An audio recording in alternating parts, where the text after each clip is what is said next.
Chapter 1. A Man and a Boy. Will could see only one reason for having children. When you are old and poor, then they could look after you. Will Freeman was 36 years old, and he had never had a job in his life. Sometimes he thought about working. He looked through the job advertisements in newspapers and wrote occasional letters to employers, but he was never invited to interviews. He didn't mind. He was okay as he was. He was a cool guy with a cool lifestyle. He read quite a lot. He saw films in the afternoons. He went running. He cooked nice meals for himself and his friends. When he got bored, he went to Rome or New York or Barcelona for a few days. Will didn't need to work for money, because in 1938, his father had written a very successful Christmas song. Many famous singers had made recordings of this song, and each time Will's father had received royalties. Since his death, the royalties had come to Will. So Will had become rich without having to work at all. He was happy with his life. He lived in a nice flat in London and drove a fast car. He liked women and had lots of girlfriends, but he never got too involved with them.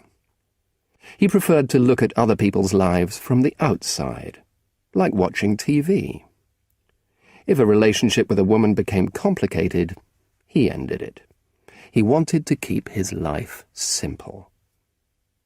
In the evenings, Will usually went out with friends. These were guys who worked in music shops or belonged to the same sports clubs as Will, or who were part of the same pub quiz team. They weren't close friends, but they were good enough for a drink or a meal. The evenings were fine, but Will had a lot of free time during the day, because all his friends were at work. So he filled the time with different half-hour activities: reading the paper, having a bath, tidying his flat, going to the shops, watching Countdown. Countdown was an afternoon TV quiz show, and it was his favourite programme. Sometimes he wondered how his friends had time to work. How could a person work and have a bath on the same day?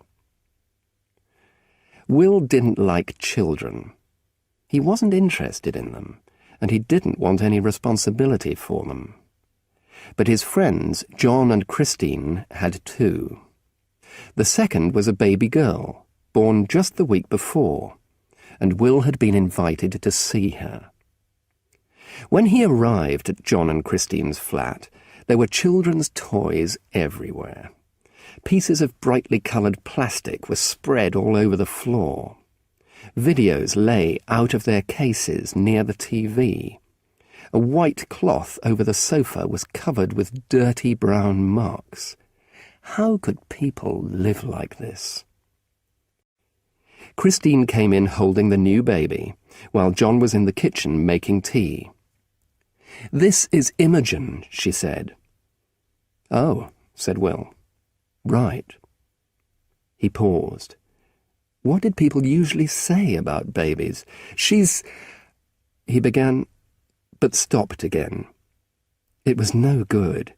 He decided to ask Christine about herself instead. "How are you, Chris?" he asked. "Well, you know, I'm rather tired." "Why? A lot of parties?" "No, I've just had a baby." "Oh, right." John came into the room carrying 3 cups of tea. "Barney's gone to his grandmother's today," he said, for no reason that Will could understand. "How's Barney?" Barney was 2, and interesting only to his parents, but Will knew he should ask John something. "He's fine, thanks," said John. "He's still getting used to Imogen, but he's lovely." Will had met Barney before and knew that he wasn't lovely, but he decided not to say anything. "What about you, Will?" "I'm fine, thanks." "Don't you want your own family?" "I can't think of anything worse," thought Will. Not yet, he said. We're worried about you, said Christine. I'm okay as I am, thanks, said Will. Maybe, said Christine, and smiled. Will was beginning to feel very uncomfortable. Why did they want him to have children?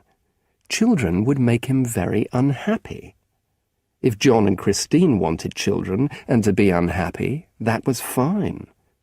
Will was sure that John and Christine were very unhappy, even if they didn't realize it. But why should they want him to be unhappy too? Will could see only one reason for having children. When you were old and poor, then they could look after you. But Will had plenty of money, so he didn't need toys on the floor or dirty sofas. John and Christine used to be okay, he thought. Will and a girlfriend had gone out to nightclubs with them once or twice a week, and they had all had a lot of fun. But since John and Christine had had children, everything had changed. Will didn't want to meet Imogen or hear how Barney was. He didn't want to hear about Christine's tiredness. He decided not to visit them again.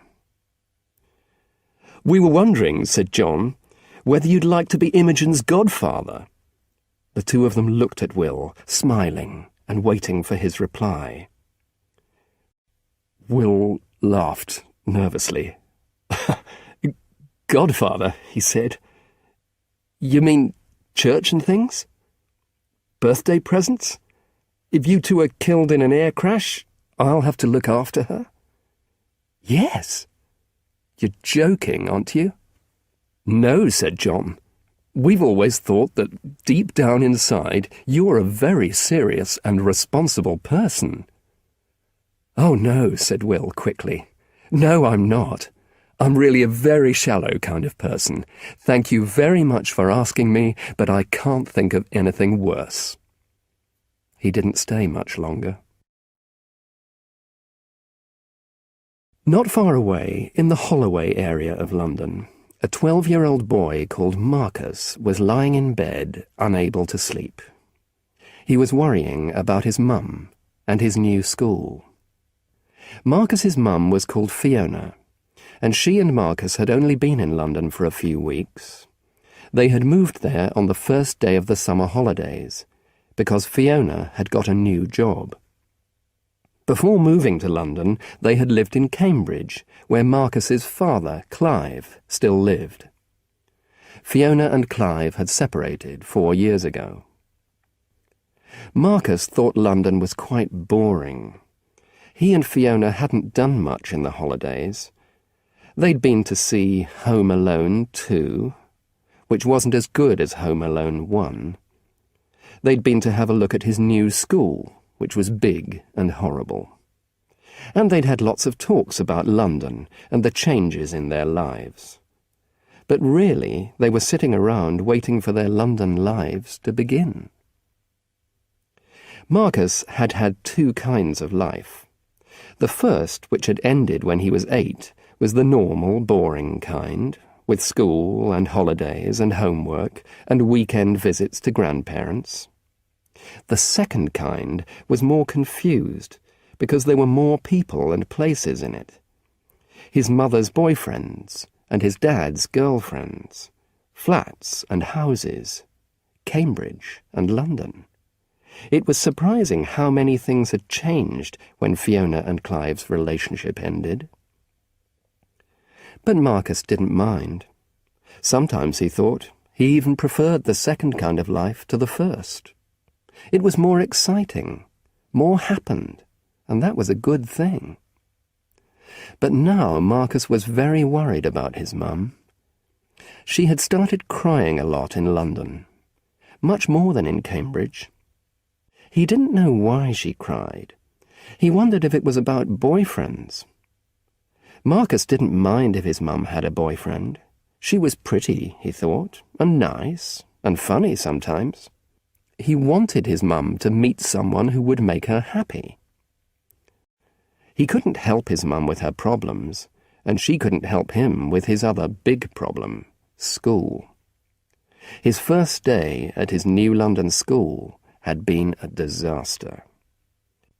Marcus knew that he was different from most other kids of his age. He wasn't right for schools, not big secondary schools like the one in London. His school in Cambridge hadn't been so bad. The children there were younger, and there were lots of weird kids there, so Marcus hadn't felt uncomfortable.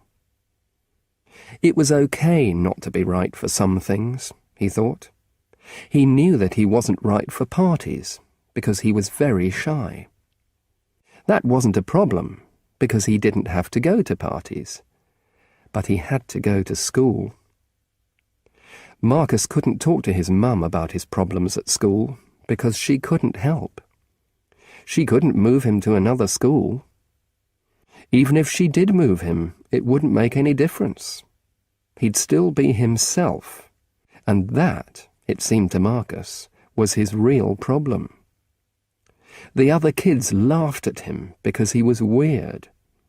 They laughed because he had the wrong trousers, the wrong shoes, and the wrong haircut. Marcus knew that he was weird, partly because his mum was weird. She was always telling him that clothes and hair weren't important.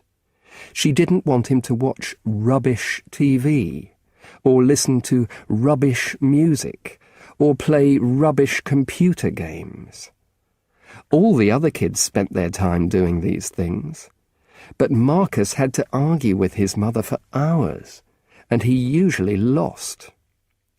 She could explain why it was better for him to listen to singers from the 1960s, like Bob Marley and Joni Mitchell, and why it was more important to read books than to play on the Game Boy that his dad had given him. He was quite happy at home, listening to Joni Mitchell or reading books, but it didn't do him any good at school. It made him different, and because he was different, the other kids made him feel uncomfortable. It wasn't all his mum's fault. Sometimes Marcus just did weird things, like the singing. He always sang songs to himself inside his head, but sometimes, when he was nervous, the song just came out of his mouth. It had happened in his English lesson on the first day of his new school. The teacher was reading, and all the other students in the room were quiet. Suddenly, for no reason at all, Marcus had started to sing, and all the other kids had laughed at him.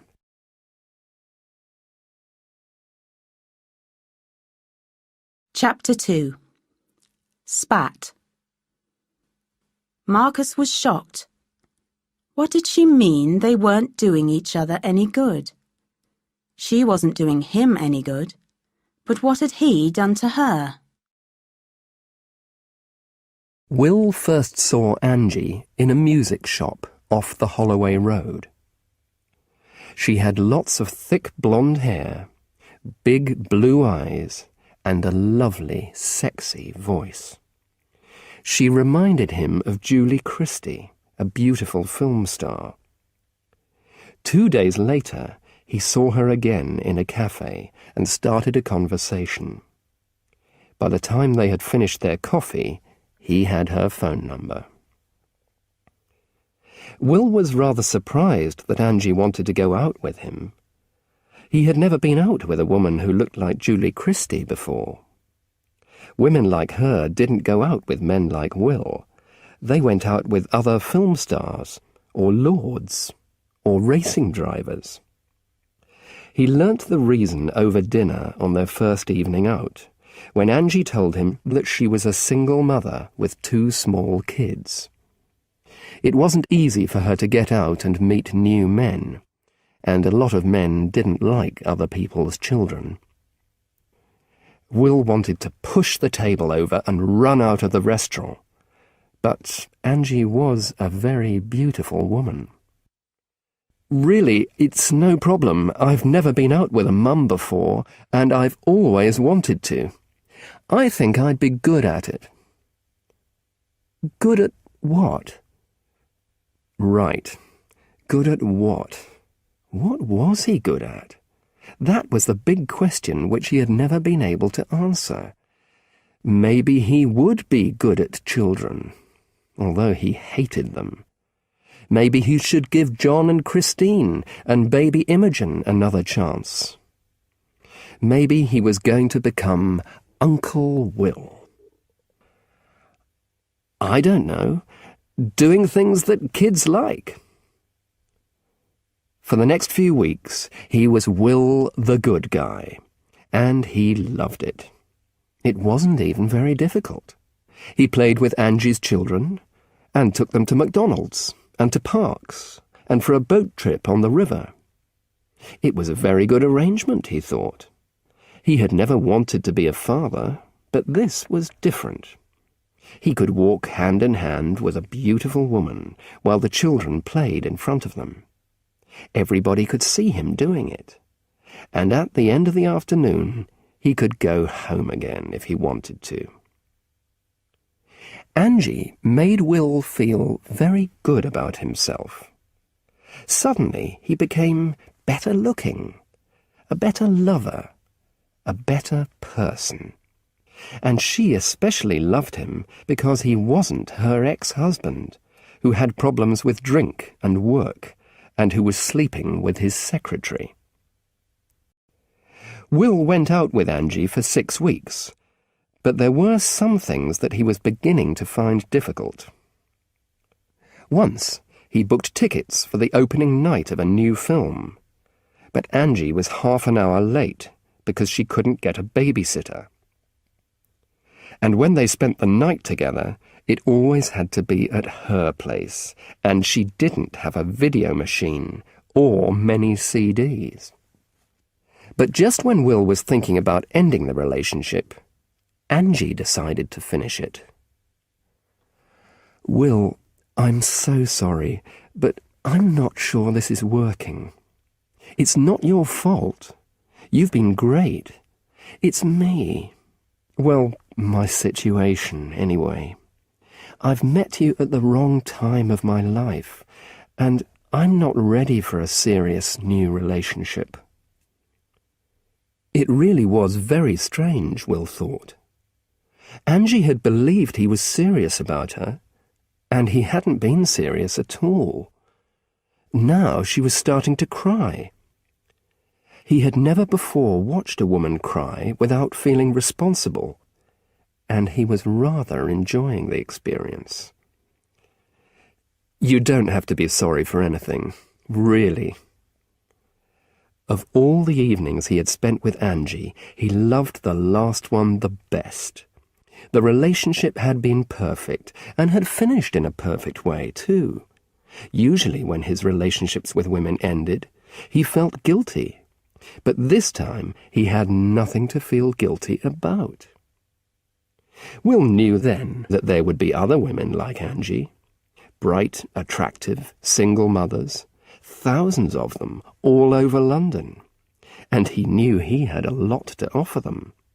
He could sleep with them, make them feel better about themselves, be a parent for a limited time, and walk away without feeling guilty. What more could a man want? One Monday morning, Marcus's mum started crying before breakfast, and it frightened him. Morning crying was something new, and it was a bad, bad sign. It meant that it could now start at any time of the day, without warning. When he went into the kitchen, she was sitting at the kitchen table in her nightclothes, a half-eaten piece of toast on her plate, her eyes red from crying. Marcus never said anything when she cried. He didn't know what to say. He didn't understand why she did it. And because he didn't understand, he couldn't help. So he stood there, staring at her, with his mouth open. Do you want some tea? She asked him in a sad little voice. Yes, please. He made some toast, drank his tea, and picked up his bag. Then he gave his mother a kiss and went out. Neither of them said a word. What else could he do? On his way to school, he tried to work out what was wrong with her. What could be wrong that he didn't know about? He didn't think it was money problems. She had a job. She was a music teacher. So they weren't poor, although they weren't rich either. But they had enough money for the flat, and for food, and for holidays once a year, and even for occasional computer games. What else made you cry? Death? But he'd know if anybody important had died. He'd seen all his relatives, his grandparents, his Uncle Tom, and Uncle Tom's family at a party the week before, and they'd all been fine. Was it about men? He knew his mum wanted a boyfriend because she joked about it sometimes. But if she joked about it, why should she suddenly start crying about it? So what else was there? He tried to remember the other things that people cried about on TV programs. Prison? An unwanted baby? But Marcus had forgotten about his mum's problems by the time he was inside the school gates. He had his own problems to think about. A group of kids usually bullied him on his way across the playground. Today, though, they were at the other end, so he reached his classroom without difficulty. His friends Nicky and Mark were already there, playing a game on Mark's Game Boy. He went over to them. "All right?" Nicky said hello, but Mark was too busy to notice him. Marcus tried to watch the game, but he couldn't see the Game Boy very well, so he sat on a desk, waiting for them to finish. But when they finished, they started another game. They didn't offer him a game, or put the Game Boy away. Marcus felt he was being shut out, and he didn't know what he'd done wrong. "Are you going to the computer room at lunchtime?" he asked. That was how he knew Nicky and Mark. Through the computer club. It was a stupid question, because they always went to the computer room. It was the only place where they would be safe from the other kids. "Don't know," replied Nicky after a time. "What do you think, Mark?" "Don't know," said Mark. "Probably." They weren't real friends, not like the friends he'd had in Cambridge. But he could talk to them because they were all different from the other kids in the class. All three of them wore glasses. None of them was interested in clothes, and they all liked computer games. Two older boys came and stood in the doorway. "Give us a song," they said to Marcus. Marcus didn't know these boys, but they'd probably heard about him singing in the English class. Mark and Nicky started to move away, leaving him alone. Then the older boys started insulting Mark and Nicky and making jokes about girls and sex. Mark turned the Game Boy off, and all three of them stood, waiting for the boys to get bored and go away. Marcus tried to play a game inside his head, listing different kinds of chocolate. At last, the two older boys left. The three of them didn't say anything for a time. Then Nicky looked at Mark, and Mark looked at Nicky, and finally Mark spoke. "Marcus, we don't want you with us." "Oh," said Marcus. "Why not?" "Because of them." "They're not my problem." "Yes, they are," said Mark. "We never got into trouble with anyone before we knew you, and now we have problems every day." Marcus understood. They would be better without him. But he had nowhere else to go. Will was looking for ways to meet single mums like Angie, but he didn't know where to find them. Where did single mums go? And how could he get their phone numbers? Then he had a wonderful idea. He would pretend to be a single father and join a single parents group. So he invented a 2-year-old son called Ned. "I'm a single father. I have a 2-year-old son." "I'm a single father. I have a 2-year-old son," he told himself. But he couldn't actually believe it. He didn't feel like a parent. He was too young, too old, too stupid, too intelligent, too cool, too impatient, too selfish, too careless, too careful. When he looked in the mirror, he couldn't see a dad, especially a single dad. He telephoned a single parents group called SPAT, Single Parents Alone Together, and spoke to a woman called Frances. SPAT met on the first Thursday of each month in a local adult learning centre, and Frances invited Will to the next meeting. He was very worried that he'd get something wrong, like the name of his imaginary son. He couldn't stop thinking of him as Ted, not Ned. The centre was a depressing place with lots of classrooms. Will listened for the sounds of a party, but he couldn't hear anything. Finally, he noticed a small piece of paper on a classroom door with the word SPAT on it.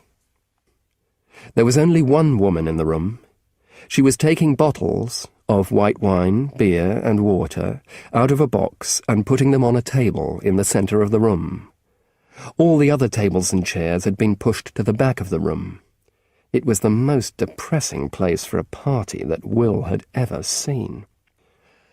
"Have I come to the right place?" he asked the woman. She had a sharp nose and a bright red face. "Spat, come in. Are you Will? I'm Frances." Will smiled and shook her hand. "I'm sorry there's nobody else here yet," she said. "A lot of people are late because of problems with babysitters." "Of course," said Will. He was wrong to come on time, he thought. He should pretend to have babysitting problems too. But then the other members of SPAT began to arrive, all women in their 30s, and Frances introduced him to each of them. The most attractive was a tall, blonde, nervous-looking woman. After she came into the room, he stopped looking at anybody else. "Hello," he said. "I'm Will. I'm new, and I don't know anybody." "Hello, Will. I'm Susie. I'm old, and I know everybody." He laughed. She laughed. He spent most of the evening with her. She talked a lot, and he listened. He was very happy to listen, because he didn't want to talk about Ned. Susie had been married to a man called Dan, who had left her the day before she gave birth to her daughter Megan. Susie told him about the other women in the room. It was the same story. Their husbands had all left them with children to look after. Will began to feel very depressed about being a man. How could men behave so badly? "I'm sorry," said Susie at last. "I haven't asked you anything about yourself. Did your wife leave you?" "Well, yes." "And does she see Ned?" "Sometimes. She's not very interested in him." He was beginning to feel better. He could show her that women could behave badly too. He was acting, yes, but he was doing it well, just like Robert De Niro. "How does Ned feel about that?" asked Susie. "Oh, he's a good little boy," said Will. "Very brave." To his surprise, he was beginning to feel quite upset. Susie put a hand on his arm. She likes me, Will thought. Great.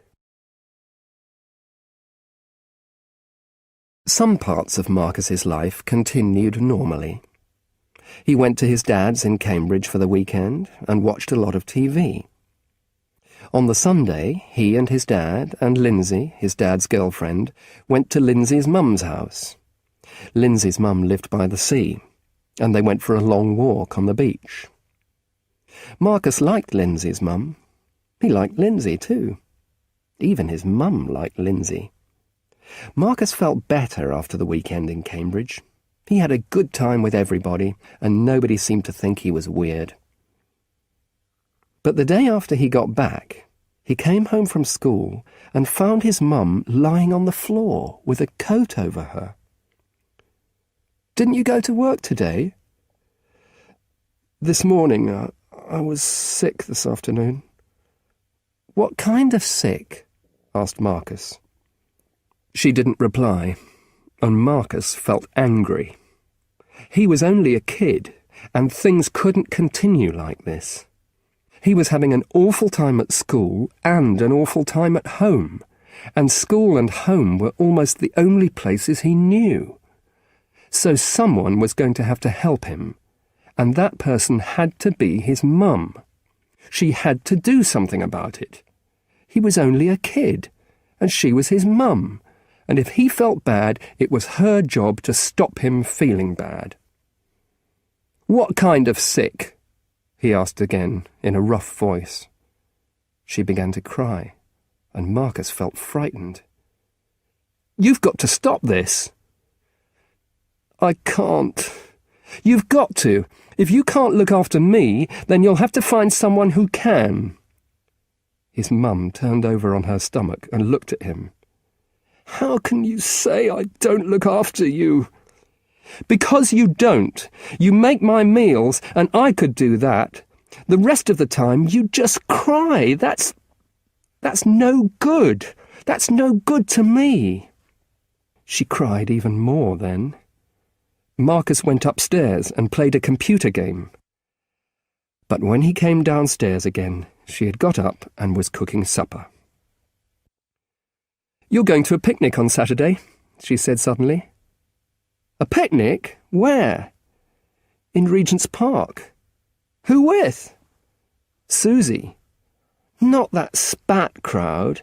"Yes, that spat crowd. I hate them." When Marcus and his mum had first moved to London, they had gone to a spat summer party in someone's garden. It had been full of horrible little kids, all about 10 years younger than Marcus. "Are you going?" he asked. "No, I need a rest. You told me to find someone to look after you, so that's what I'm doing. Susie's better at it than I am." Susie was Fiona's best friend. They'd known each other since their school days. She was nice, and Marcus liked her a lot, but he didn't want to go to a spat picnic. "I can stay here. I'll keep out of your way. I can sit in my room all day playing games." "I want you to get out. Do something normal. We're not doing each other any good." Marcus was shocked. What did she mean they weren't doing each other any good? She wasn't doing him any good, but what had he done to her? He couldn't think of anything. He felt like crying too.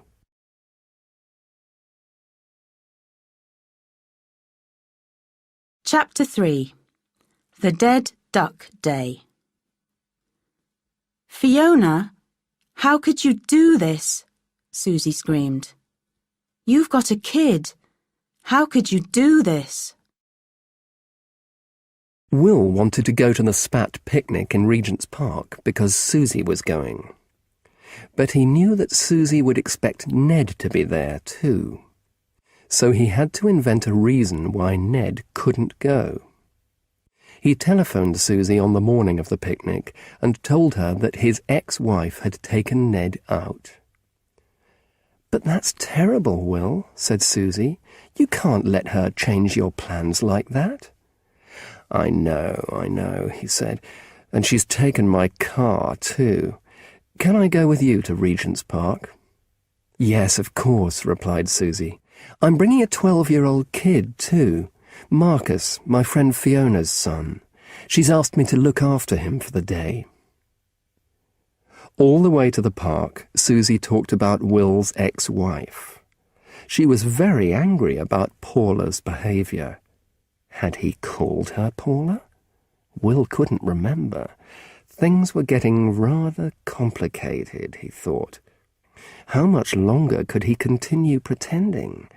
And how could he ever invite Susie round to his flat? There were no toys there, and he didn't even have 2 bedrooms. They walked through the park to the lake. Susie was pushing her daughter, Megan, in a pushchair, and Marcus was walking beside them. Will thought Marcus was a weird kid. He had a very strange haircut and odd clothes. "I don't even know what you do," said Susie. "Nothing." He usually invented a job, but he had told enough lies. He had to give Susie something that was real. "Oh, well, what did you do before?" "Nothing." "You've never worked?"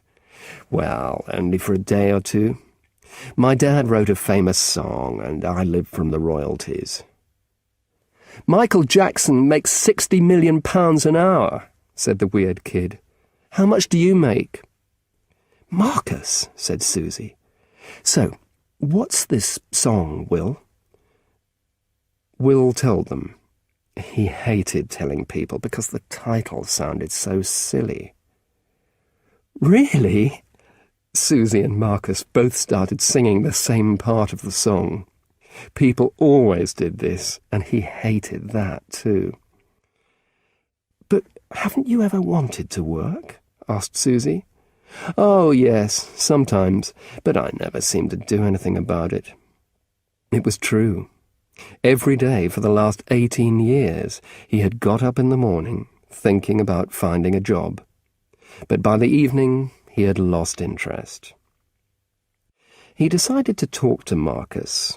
If he made friends with Marcus, Susie would think he was a nice guy. "So, Marcus," he said, "who's your favourite footballer?" "I hate football." "Right," said Will. "Well, who's your favourite singer?" "Are you getting these questions out of a book?" asked Marcus. Susie laughed, and Will's face turned red. "No," he said, "I'm just interested." "OK," said Marcus. "Well, it's Joni Mitchell." "Really?" said Will in surprise. "Does everyone in your school listen to Joni Mitchell?" "Most people." Will was confused. He read a lot of modern music magazines, but none of them had said anything about Joni Mitchell's new popularity. Marcus turned away, so Will began to talk to Susie.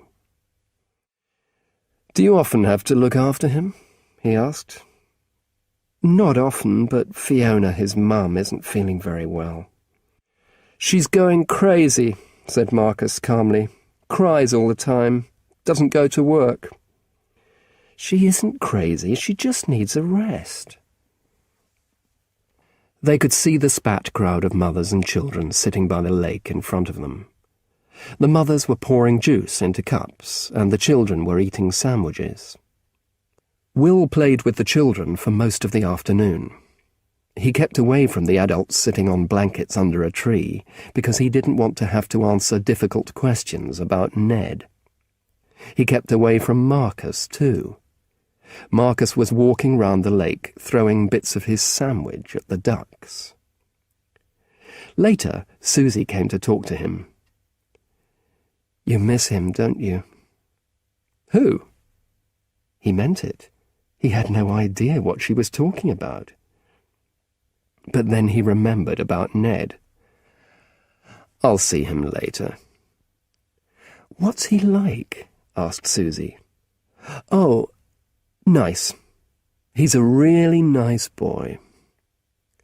Before Susie could ask more questions, Marcus ran over to them. He seemed very nervous and upset. "I think I've killed a duck," he said. Will, Susie, Marcus and Megan stood on the path by the edge of the lake, staring at the duck's dead body in the water. "What happened, Marcus?" Will asked. "I don't know. I was just throwing a piece of my sandwich at it. I didn't mean to kill it." What's that in the water next to it? Is that the bread you threw at it?" "Yes," said Marcus. He didn't like Will much, so he didn't want to answer his questions. "That's not a sandwich, that's a loaf," said Will.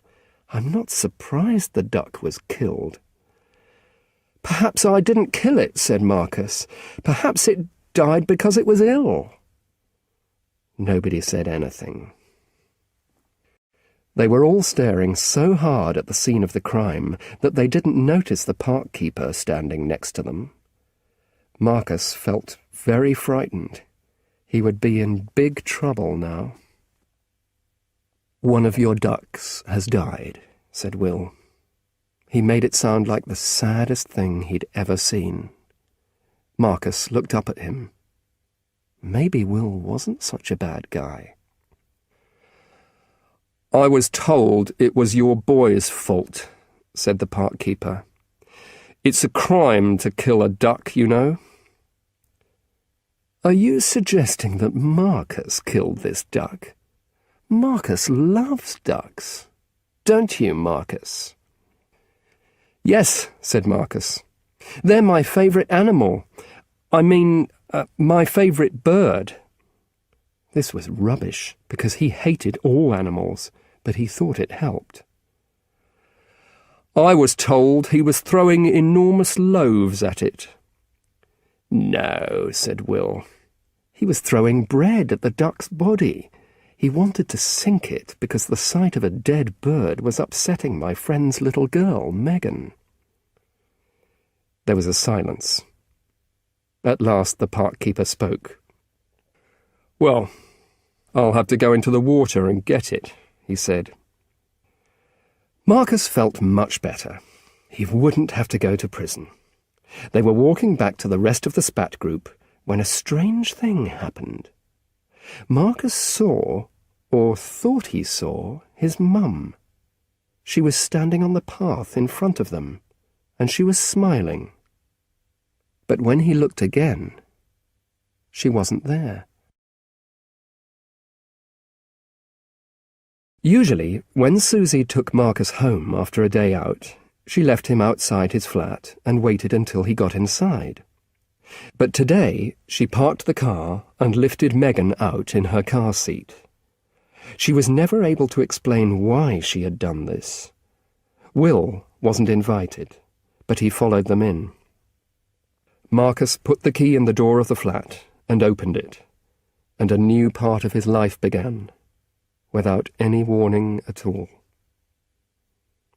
His mum was half on and half off the sofa. Her face was white, and there was a pool of sick on the carpet, and an empty pill bottle beside her. He couldn't speak. He didn't know what to say. He didn't cry, either. The situation was much too serious for that. So he just stood there. But Susie dropped the car seat and ran over to his mum and started screaming at her and shaking her. Marcus was confused. Why was Susie so angry with someone who wasn't very well? Susie shouted at Will to call for an ambulance and told Marcus to make some black coffee. His mum was moving now and making a terrible noise that Marcus had never heard before and never wanted to hear again. "Fiona, how could you do this?" Susie screamed. "You've got a kid! How could you do this?" Suddenly, Marcus understood that his mum had tried to kill herself. He had seen some shocking things, mostly on videos at other people's houses, but they hadn't frightened him because they weren't real life. This situation with his mum was different, because it was very real. There wasn't anything shocking in the room, and he could see that his mum wasn't dead, but it was the most frightening thing he'd ever seen, and he knew he'd never forget it. When the ambulance arrived and Fiona was taken to hospital, the ambulance men didn't want to take Marcus and Megan too. So Susie went to the hospital with Fiona, and Will drove Marcus and Megan there in Susie's car. When they arrived at the hospital, Fiona had already been taken away. "What's happening?" asked Will. He was finding the whole experience very interesting, almost enjoyable. "I don't know. They're pumping her stomach or something. She was talking a little in the ambulance. She was asking about you, Marcus." "That's nice of her." Susie tried to put her arms round him. "Listen, Marcus," she said. "This isn't about you. You know that, don't you? I mean, you're not the reason she's here." "How do you know?" He pushed Susie away and went to get a drink from a machine. "What can you tell a kid whose mother has just tried to kill herself?" Will asked. He really wanted to know. "I don't know," said Susie worriedly, "but we'll have to think of something." They waited in the hospital for a long time. Megan went to sleep, and Marcus ate a lot of sweets and chocolate from the machine. None of them talked much. At last, a woman came over to see them.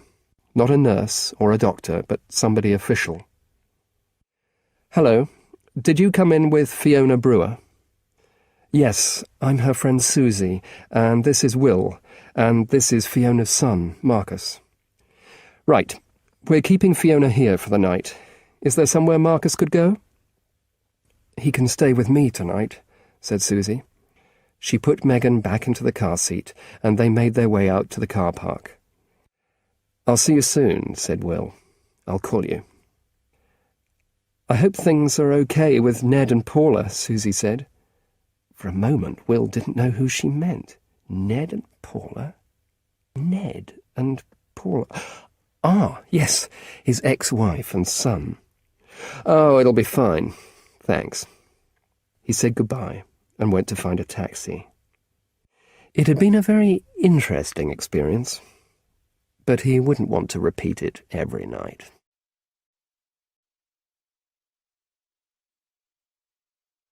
Chapter 4. Marcus's Plan. It would feel like the beginning of a different, better time. But that time wouldn't last forever. Marcus knew that for him, things would never be the same again. The next day, Susie took Marcus home and left him while she went to get Fiona from the hospital. He was just tidying the kitchen, as Susie had told him to do, when he saw a note on the kitchen table. He picked it up and sat down. "Dear Marcus, a big part of me knows that I'm doing a wrong, stupid, selfish, unkind thing. But unfortunately, that's not the part that has control of me now. None of this is about you. I've loved being your mum, always, although I've found it difficult sometimes. And I don't know why it isn't enough for me. But it isn't. I just feel very tired, and there doesn't seem to be anything to look forward to. Things will be better for you than they were before. Really. You can go to your dad's, or Susie has always said she'd look after you. Love you, Mum." Marcus was still sitting at the kitchen table when his mum came back from the hospital with Susie and Megan. She could see immediately what he'd found. "I'm sorry, Marcus. I'd forgotten about the note." "You forgot? You forgot you wrote a letter about killing yourself?" "Well, I didn't think I'd ever have to remember it, did I?" She laughed at that. She actually laughed. That was his mother. When she wasn't crying at breakfast, she was laughing about killing herself. "Stupid of me to leave Marcus here before I went to get you," said Susie. I wasn't thinking." "Susie, none of this is your fault, but maybe Marcus and I ought to have a little talk alone." "Of course," said Susie. She gave Marcus a kiss. "She's fine," she whispered, loud enough for his mum to hear. "Don't worry about her." When Susie had gone, Fiona made tea and sat down at the table with Marcus. "Are you angry with me?" What do you think? Because of the letter? Because of the letter? Because of what you did? Everything? I can understand that. I don't feel the same as I did on Saturday, if that's any help. So your problems have all just gone away? No, but at the moment I feel better. At the moment's no good to me, said Marcus. I can see that you're better at the moment. You've just made tea. But what happens when I go back to school? I can't be here to watch you all the time. No, I know, but we've got to look after each other. Marcus was no longer interested in what his mum said. The important thing was what she did, or what she was going to do. She wasn't going to try and kill herself again today. She'd drink her tea, and tonight they'd watch TV, and it would feel like the beginning of a different, better time. But that time wouldn't last forever. Marcus knew that, for him, things would never be the same again. 2 people in a family weren't enough. He'd always thought that 2 was a good number, and that he'd hate to live in a family of 3 or 4 or 5. But now he could see that if there were lots of people in a family, and one of them died, you wouldn't be left on your own. But how could he make his family grow? He was going to have to find a way. Will kept thinking about Marcus and Fiona. There wasn't much else happening in his life, so he had a lot of time to think about them. He had a strange thought. Perhaps he should try and help them. He telephoned Susie. I was wondering how Marcus and Fiona are, he said. Not too bad, I think. She hasn't gone back to work, but Marcus went to school today. Listen, do you think there's any way I could help? Perhaps I could take Marcus out. Would you like to? Said Susie. I could ask Fiona. Thanks, said Will. And it would be nice to see you and Megan again soon. Yes, said Susie. I'm looking forward to meeting Ned. Will bought Time Out, a magazine with information about events in London. He was looking for something that a 12-year-old boy might like to do on a Saturday. He tried to remember what he liked doing at Marcus's age, but he couldn't. Then the telephone rang. Hi, Will. It's Marcus. Hi, Marcus. Susie said you want to take me out for the day on Saturday. I'll come if my mum can come too. What? I'll come if my mum can come too. And she hasn't got any money, so we'll either have to go somewhere cheap or you'll have to pay for us. Well, wouldn't it be better with just you and me? Your mum could stay at home and have a rest. Suddenly Will remembered last Saturday. They had left Fiona at home to rest, and she had tried to kill herself. I'm sorry, Marcus, he said quickly. I wasn't thinking. Of course your mum can come too. That would be great. We haven't got a car. You'll have to bring yours. And you can bring your little boy if you like. He laughed. Thanks. That's okay, said Marcus generously. He'll be with his mum again on Saturday.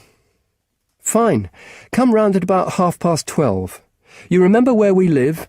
Flat 2, 31, Cranesfield Road, Islington, London, N1 2SF.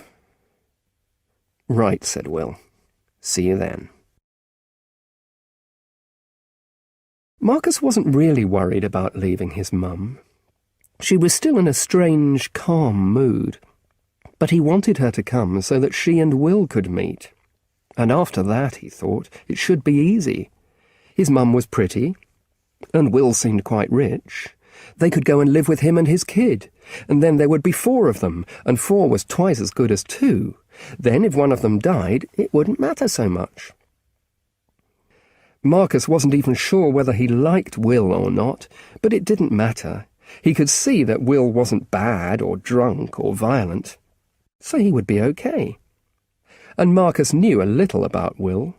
One day on his way home from school, he had seen Will out shopping and had followed him home like a private detective. He hadn't really found out much about him except where he lived, but Will seemed to live alone, no girlfriend, no wife, no little boy.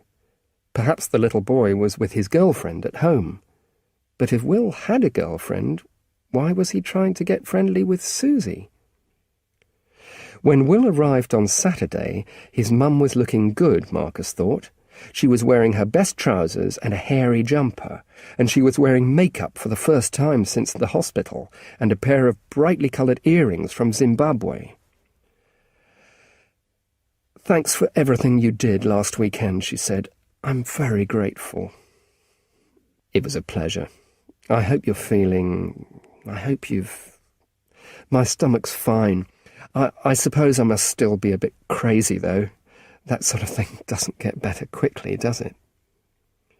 Will looked shocked, but she just laughed. Marcus hated it when she made jokes to people who didn't know her well.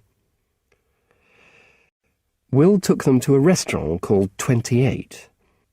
After they had ordered their food, Marcus hoped that Will and his mum would start talking, but they seemed to be finding it difficult to start a conversation, so he had to help them. "Don't just sit there," he said. "Talk to each other." Both Will and Fiona looked at him. "What do you want us to talk about?" asked Will. "Anything. Politics, films, murders. I don't care." "I'm not sure that's how conversation happens," said his mother. Marcus started asking questions to make them talk, but he wasn't very successful. "Leave us alone, Marcus. You're making it more difficult, not easier," said Fiona. "We'll start talking soon." Then Will asked questions about Marcus's dad, and soon they were talking about relationships. They were talking so much that they didn't notice when the food arrived. Marcus ate his lunch happily. Would they move into Will's place, he wondered, or buy somewhere new? Will knew that Fiona wasn't his type of woman. She didn't look the way he wanted women to look. He didn't think looks were important to her at all. Why didn't she get a good haircut and wear nice clothes? And she was just too strange. He could see now why Marcus was so weird. She believed in things that Will didn't care about, like being a vegetarian. Will still wanted to help them. One evening he was invited to supper at their flat. He didn't like the food very much, something vegetarian with peas and rice and tinned tomatoes, but he quite enjoyed the conversation. Fiona told him about her job as a music teacher, and they talked about his dad's song. But later Fiona sat down at the piano and started to sing. She wasn't a bad singer, but Will was very embarrassed. She sang old pop songs from the 60s, and she sang them with deep feeling. She even closed her eyes. Then Marcus began to sing too, in the same way, and they made Will sing with them. It was awful. Will could see that he'd made a big mistake about Marcus and Fiona. He couldn't do anything to help people like them. They were too weird, and they felt too deeply about things. Will didn't feel deeply about anything. He couldn't imagine wanting to kill himself. He just wanted to live a long life without any problems. Fiona called Will and left a message on his answer machine, but he didn't call her back. He was trying to return to his old life. He went shopping for CDs and clothes. He played a bit of tennis. He went to the pub and to see films with friends. Then, one afternoon, the doorbell rang. It was Marcus. "I've come to see you," he said. "Oh, right. Come in." Marcus marched into the sitting room, sat down on the sofa, and looked around. "You haven't got a kid, have you?" "Well, began Will. Marcus got up and walked around the flat. "Where's your toilet?" he asked. "It's just down the hall." When Marcus was gone, Will tried to think what he could say about Ned, but he couldn't think of anything. "You've only got one bedroom," said Marcus when he got back. "You've got no children's toys in the bathroom. There are no toys in here. You haven't even got any photos of him." "Is that your business?" "No, but you've been lying to me and my mum and my mum's friend." "Who told you where I live?" "I followed you here once." "Why don't you just go home, Marcus?" "All right, but I'm going to tell my mum." Will couldn't think of any explanation to give Marcus except the truth, that he had invented a child so he could join a single parents group and meet women, and the truth sounded much worse than he had ever intended. "Listen, Will," said Marcus, "I won't say anything to my mum if you go out with her." "Why do you want your mum to go out with someone like me?" "I don't think you're too bad. I mean, you told lies, but you seem okay. She's sad, and I think she'd like a boyfriend." "Marcus, I can't go out with someone just because you want me to. I have to like the person too." "What's wrong with her?" "Nothing's wrong with her, but—" "You want to go out with Susie, don't you?" "I don't want to talk about this with you." "I thought so." "I didn't say anything. I just said—" "Listen, I really don't want to talk about this with you. Go home." "OK," said Marcus, "but I'll be back." When Will had joined Spat, he'd imagined entering the world of single mothers and their sweet children. He hadn't imagined Marcus, and he hadn't expected anyone to break into his world. He was one of life's visitors. He didn't want to be visited.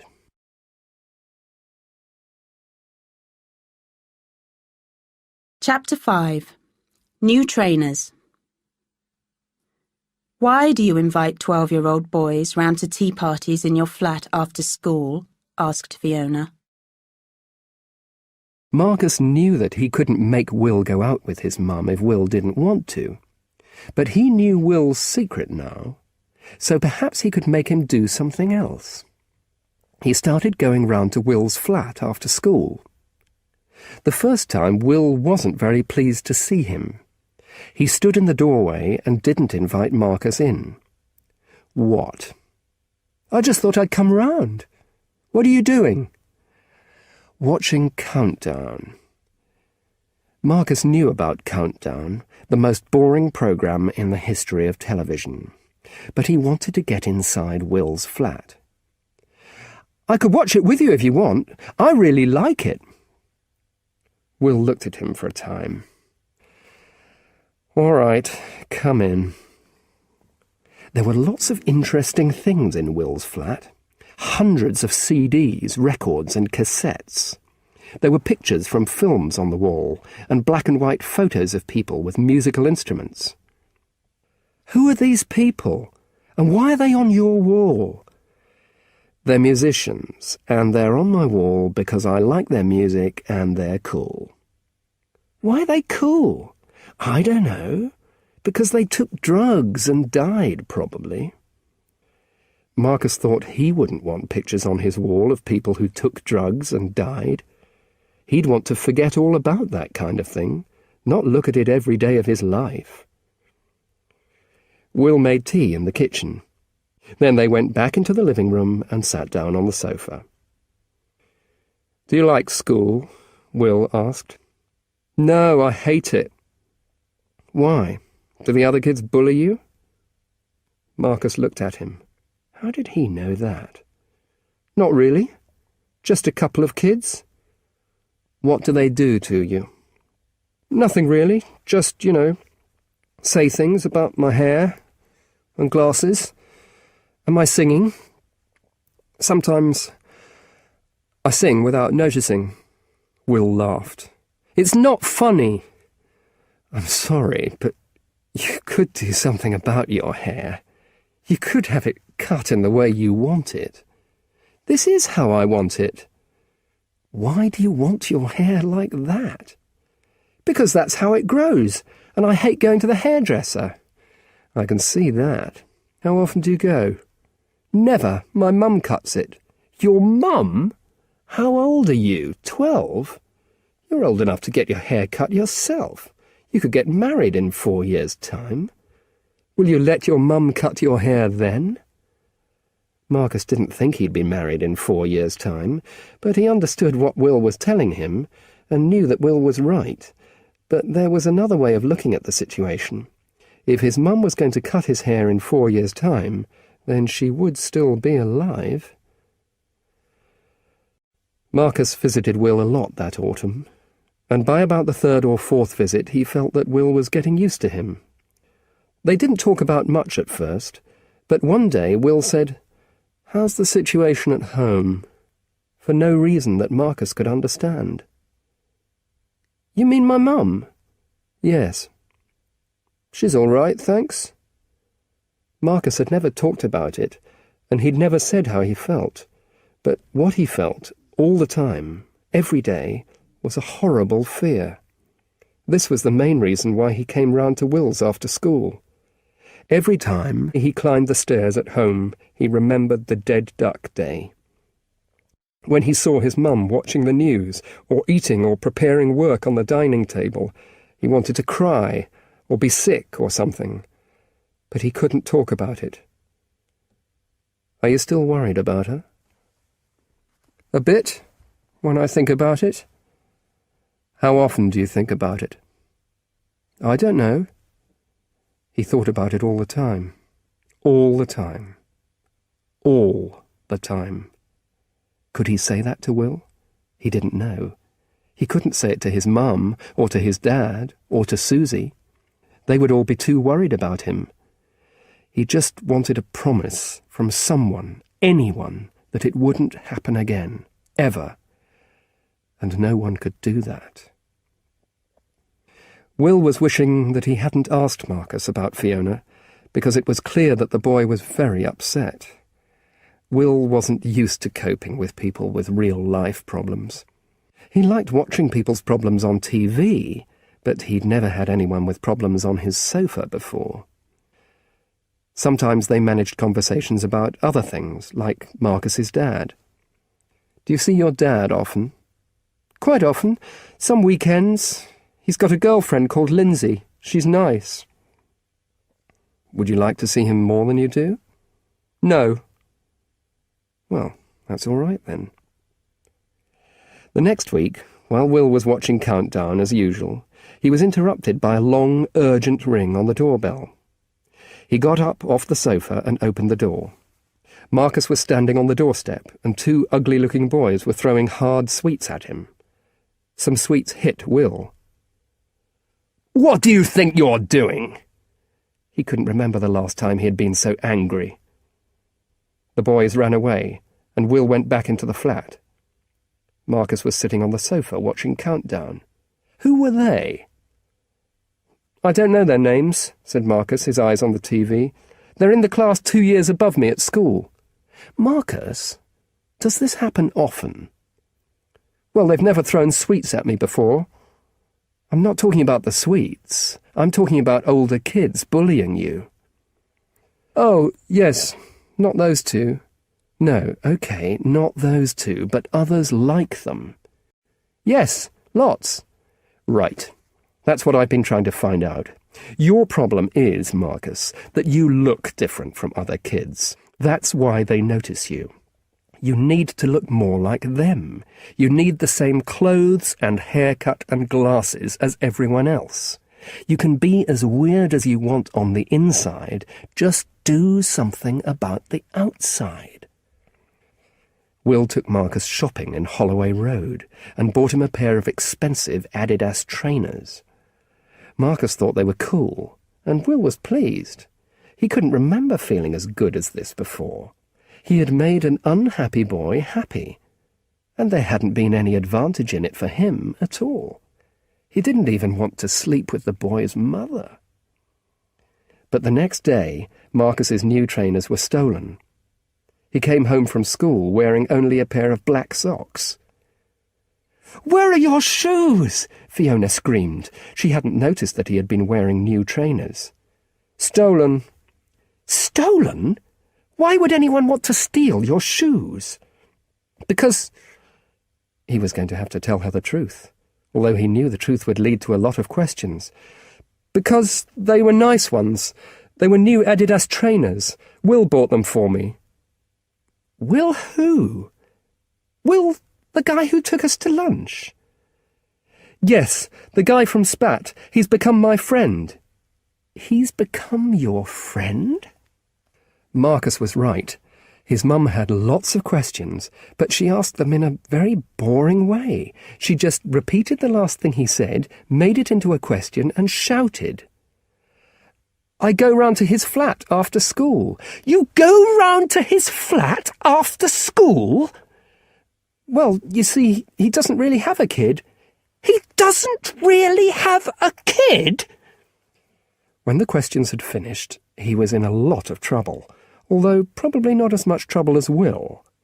Marcus put his old shoes back on, and then he and his mother went straight to Will's flat. Will opened the door, and Fiona immediately started shouting at him about Spat and his imaginary son. At first, Will looked embarrassed. He had no answers to her questions, so he stood there, staring at the floor. But as it continued, he started to get angry too. "Why do you invite 12-year-old boys round to tea parties in your flat after school?" asked Fiona. Will looked at her. "Are you suggesting what I think you're suggesting?" He went red in the face and started shouting very loudly. "Your son invites himself round here. Sometimes he's followed by other kids who attack him. I could leave him outside, but I let him in for his own safety. I won't do it again. Now, if you've finished, you can both get out of here." "I haven't finished yet, actually. Why did you buy him a pair of expensive trainers?" Because look at him." "What's wrong with him?" Will looked at her. "You really don't know, do you? Marcus is being eaten alive at school by the other kids. He gets bullied every day." "Marcus is doing fine," his mother said. Marcus couldn't believe she'd said that. He wasn't doing fine. His mum was being blind and stupid and crazy. "You're joking," said Will. "I know he's taking some time to get used to his new school, but—" Will laughed. "Oh, yes, and after a couple of weeks he'll be okay.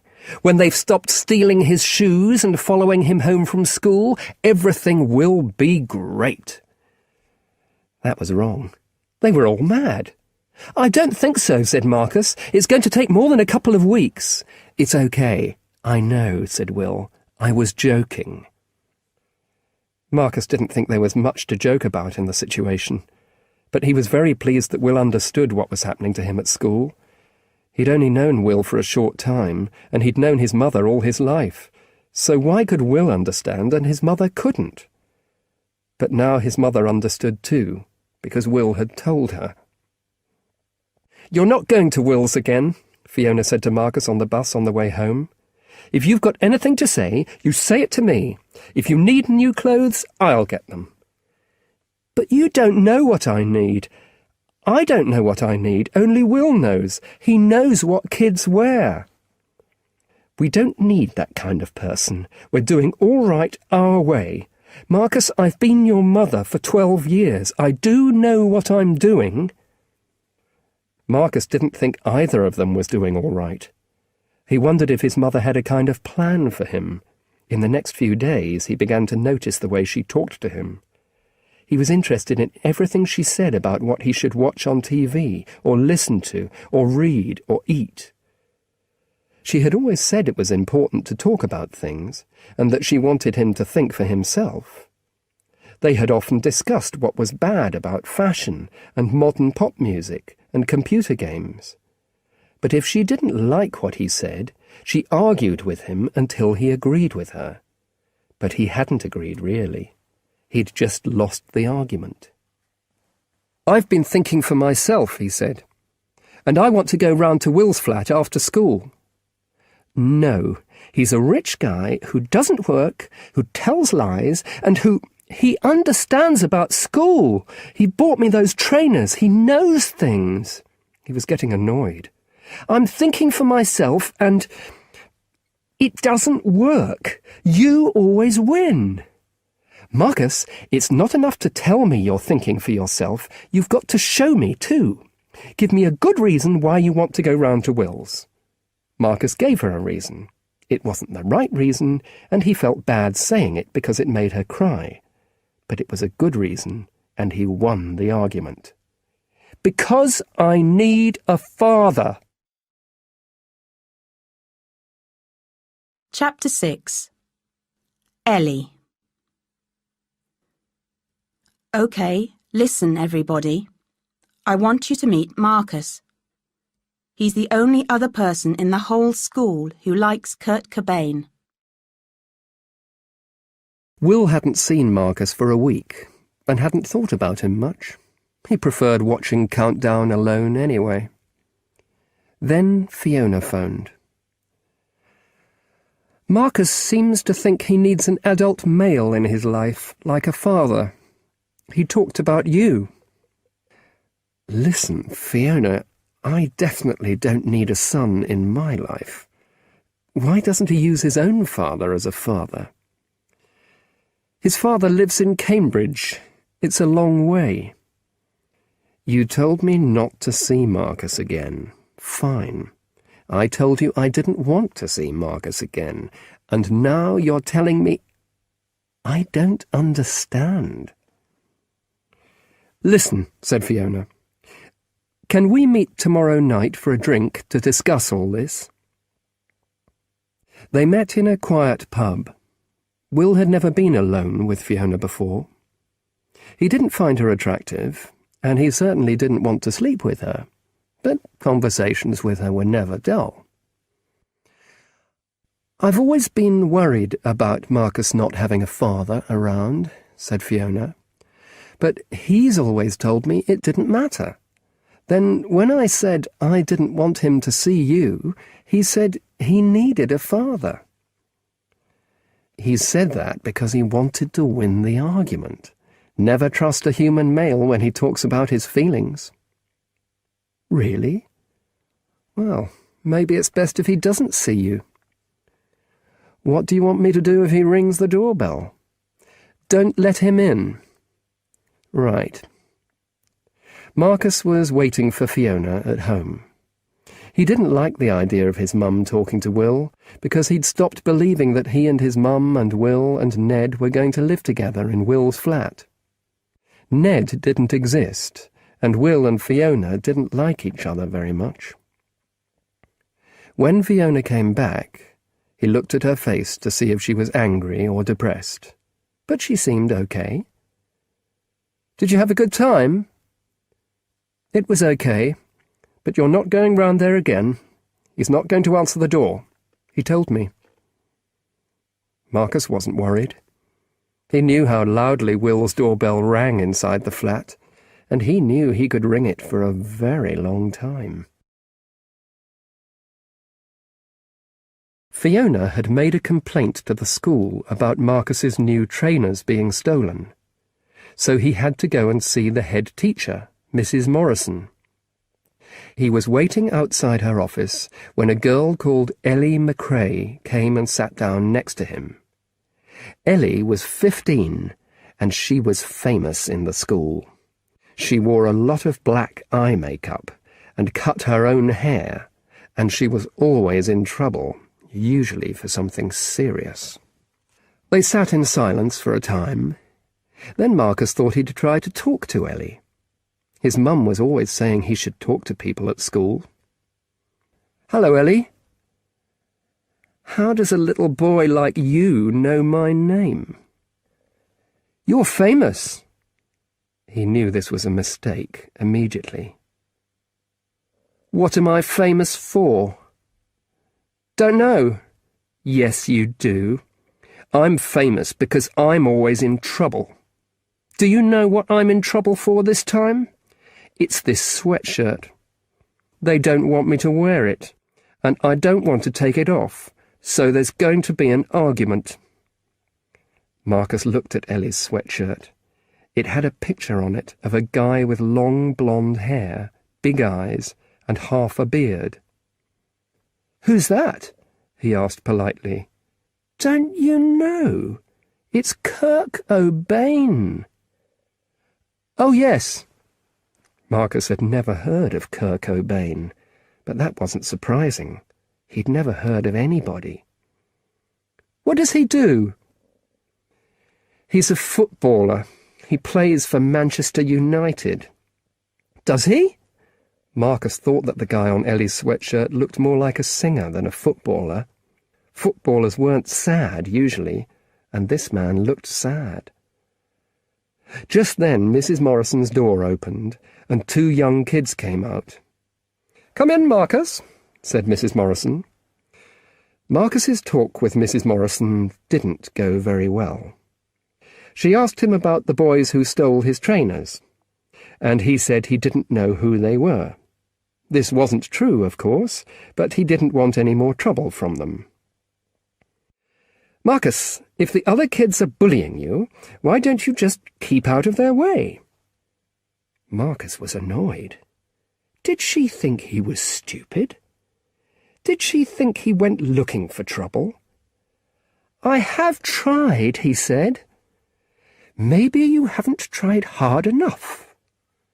Marcus stood up to go. He'd had enough. She wasn't going to be helpful because she didn't like him. Nobody at this school liked him, and he didn't understand why. "Sit down, Marcus. I haven't finished with you." "But I've finished with you." He had never been rude to a teacher before, and he was very surprised at himself. He walked out of Mrs. Morrison's office and out of the school. Marcus was walking slowly along Upper Street when Will saw him. Will was driving back from the supermarket, listening to loud music in his car. What was Marcus doing out of school at 2 o'clock in the afternoon, he wondered. At exactly 4:15 that afternoon, right in the middle of countdown, Marcus rang his doorbell. At first Will didn't answer, but Marcus rang and rang. Will turned off the TV and put on some music by the pop group Nirvana, hoping that Marcus would go away. But Marcus didn't stop ringing the bell. So finally Will opened the door and let him in.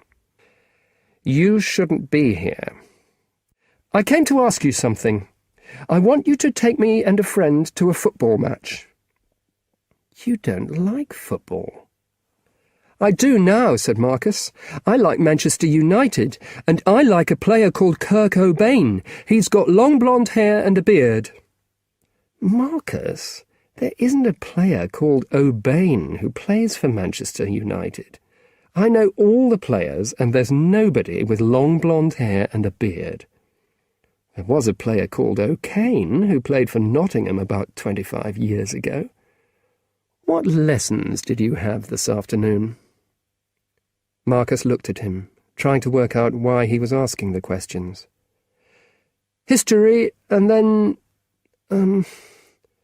Marcus, I saw you this afternoon." "What, in school?" "Well, I didn't see you in school, did I? Because you weren't there. I drove past you on Upper Street." "It was Mrs. Morrison's fault, the head teacher. She told me to keep out of their way. The boys who stole my trainers." Marcus began to get upset, and to speak more quickly. "They followed me. How can I keep out of their way if they follow me?" "All right, Marcus, calm down. Did you tell her that?" "Of course, but she didn't take any notice." "Right, so go home and tell your mum this. It's no good telling me." "I'm not telling her. She's got enough problems without me.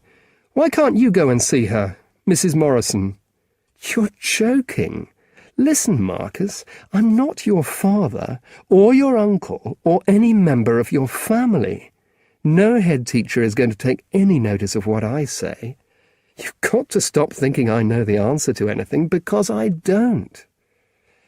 You know about things.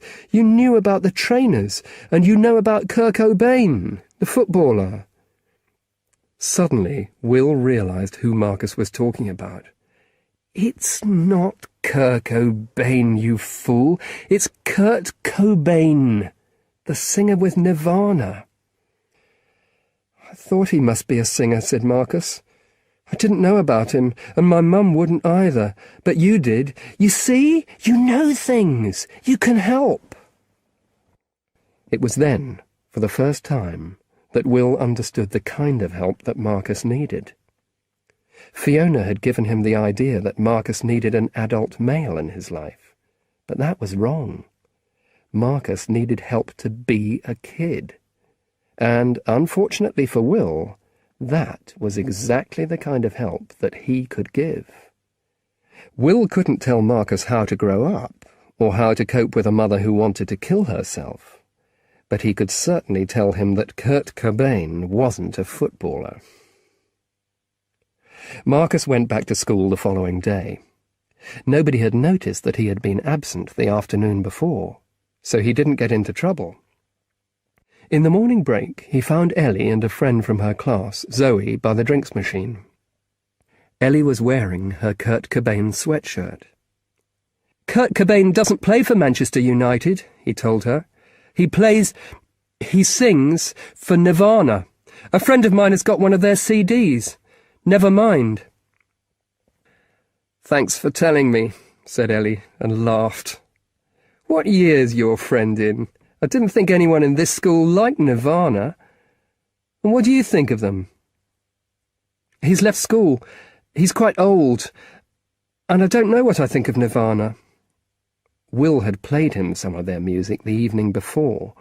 It had been very noisy, with a lot of shouting, but there had been some quiet bits too. He didn't think he would ever like it as much as Joni Mitchell or Mozart, but he could understand why Ellie might like it. "It's a bit noisy," said Marcus, "but the picture on the cover is very interesting." It was a picture of a baby swimming after a dollar note. Will had said something about the picture, but he couldn't remember what it was. "I think the cover has a meaning, something about society." Ellie and Zoe looked at each other and laughed. "You're very funny," said Zoe. "Who are you?" "Marcus." "Cool name," said Zoe, and they laughed again. "See you around, Marcus." It was the longest conversation he'd had with anyone at school for weeks. Later he told Will about Ellie. "Can I invite her round to your flat?" he asked. "I'm not sure she'd come, Marcus. How old is she? 15? I'm not sure 15-year-old girls want to go around with 12-year-old boys. She probably has a 25-year-old boyfriend who rides a Harley-Davidson." Marcus hadn't thought of that. "I don't want to go out with her. She wouldn't be interested in someone like me. But we can come round here and listen to your Nirvana CDs, can't we?" "She's probably heard them already." Marcus was getting annoyed with Will. Why didn't he want him to make friends? "OK, forget it then." "I'm sorry, Marcus. I'm glad you spoke to Ellie today, but a 2-minute conversation with someone who's laughing at you, I'm not sure this relationship is going to last." Marcus wasn't listening. Ellie and her friend had said he was funny, and he'd made them laugh. That had made him feel good, and he knew he could make them laugh again. The next day he saw them again by the drinks machine. "Ellie, how old is your boyfriend?" The girls laughed, and Marcus felt happy. "My friend Will said he's probably about 25 and rides a Harley-Davidson." "He's 102, said Ellie. "How old's your girlfriend? She probably wants to kill me, doesn't she?" "I haven't got one," said Marcus, and the girls laughed again. They were laughing all the time now. Ellie and Zoe came looking for Marcus at lunchtime.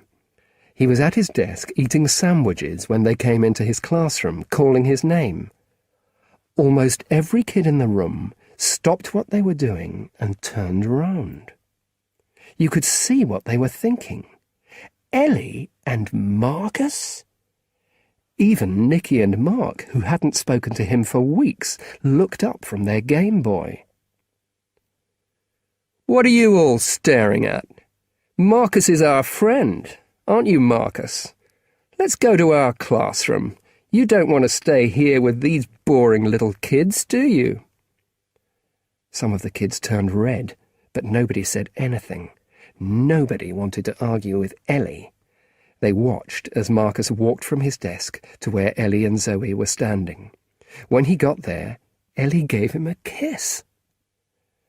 Marcus felt very proud as he walked through the school with Ellie and Zoe. The other kids, and even the teachers, stared at them in surprise. When they got to Ellie's classroom, Ellie made him stand outside. He could hear her shouting to the other kids.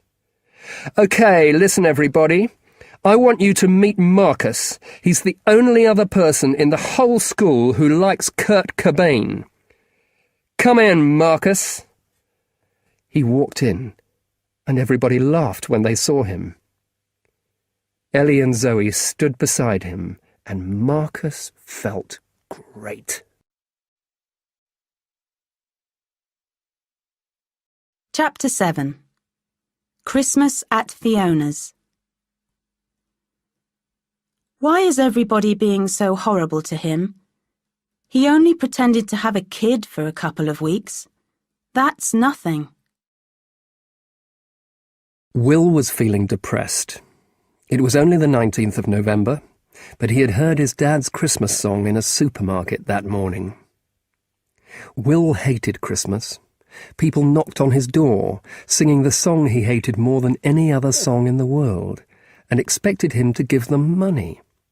His dad had hated Christmas too, but for a different reason. It reminded him of how badly he had failed in his life. His famous Christmas song was the only successful song he had ever written. At Christmas, Will's dad had always got depressed and angry and drunk a lot, so it had never been a very happy time for Will. Since his parents had died, Will had usually spent the holiday with friends or girlfriends' families, but this year he had no plans. There was no girlfriend, and so there were no girlfriend's parents. He decided that he would sit at home and watch old films on TV and get drunk, but that didn't seem very Christmassy. He thought about spending Christmas Day with a family. Not his family, because he didn't have one, but a family. He definitely didn't want to spend Christmas with Marcus and Fiona, though, eating vegetarian food, not watching TV, singing Christmas songs with his eyes closed. But the next afternoon, Marcus came round and invited Will to spend Christmas with them. Said Will. "That's very kind of you. But you're coming?" "I don't know." "Why not?" "Because... Don't you want to come?" "Yes, of course I do, but... What about your mum?" "She'll be there too." "Yes, I know, but she wouldn't want me there." "I've already spoken to her about it. I said I wanted to invite a friend, and she said okay. She guessed it was you. I haven't got any other friends." "All right," Will said at last. "I'd love to spend Christmas with you, Marcus." When he arrived at Marcus and Fiona's flat on Christmas Day, he was pleased to find other people there too. There was Marcus's dad, Clive, and his girlfriend, Lindsay, and his girlfriend's mum, all sitting in a line on the sofa. Will was very surprised that Fiona and Clive were still friendly, although their relationship had finished some time ago. The people in Spat hadn't been like that about their broken relationships. They had been angry and unhappy. Will gave Marcus a CD of Nevermind and a Kurt Cobain t-shirt, and Marcus gave Will a book of countdown quizzes. Fiona gave Will the Single Parents Guide as a joke. "What's the joke?" asked Lindsay. "Nothing," said Will quickly. "Will pretended to have a kid so he could join a single parents group," Marcus told her. "Oh," Lindsay said. She and her mum and Clive looked at Will with interest, but he just smiled.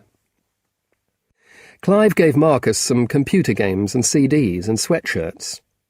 But Fiona's presents to Marcus weren't very interesting at all, Will thought. Books and a hairy jumper and some piano music. But Marcus was really pleased with them, and for the first time Will understood that Marcus was a good kid. He didn't need expensive presents to be happy. They had lunch and then watched TV. Marcus was happy and Will felt very relaxed. But later in the afternoon, Susie arrived with Megan. Fiona had told her that Will didn't really have a 2-year-old son called Ned, but Will hadn't seen Susie since then, and now he felt really embarrassed and ashamed. He stood up, and then he sat down again, and then he stood up again, and said he had to go. "Don't be so silly, Will," said Fiona. So Will sat down again, and Susie sat next to him, but she refused to speak to him. Megan went over to the Christmas tree, and Fiona handed her a present. "This is for you, Megan," she said. Megan stood holding her present and looked around the room. Then she walked over to Will and tried to give it to him. Will didn't move. "Well, take it from her, you fool," said Susie. "It's not my present," said Will, but Megan continued to hold it out until he reached for it. "Now what?" he said. "Open it with her," said Susie. Will helped Megan open the present.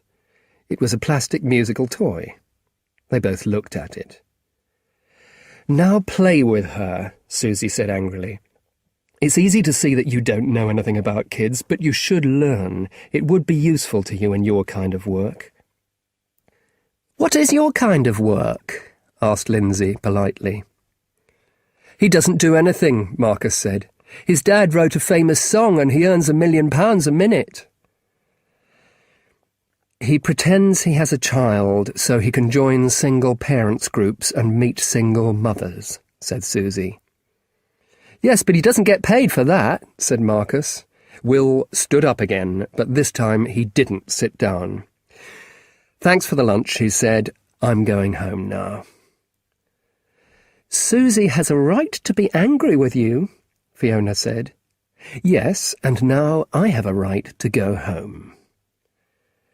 "But I don't want him to go yet," said Marcus suddenly. "He's my friend. I invited him. I should be able to tell him when he goes home. Why is everyone being so horrible to him? He only pretended to have a kid for a couple of weeks. That's nothing. Kids at school do worse than that every day." "Yes, but Will isn't a kid," said Susie. "Yes, but he's behaved better since then. He never wanted me round his flat every day. I just went. And he bought me those shoes, and he listens when I say I'm having a bad time at school. And he knew who Kurt Cobain was." "Kurt Cobain," said Will. "And you all do wrong things too sometimes," said Marcus. "I mean," he had to be careful here. He knew he couldn't say anything about the hospital or Fiona. "I mean, how did I first become friends with Will?" "You threw a great big loaf of bread at a duck's head and killed it," said Will. Susie and Fiona started laughing. "Is that true, Marcus?" asked his father.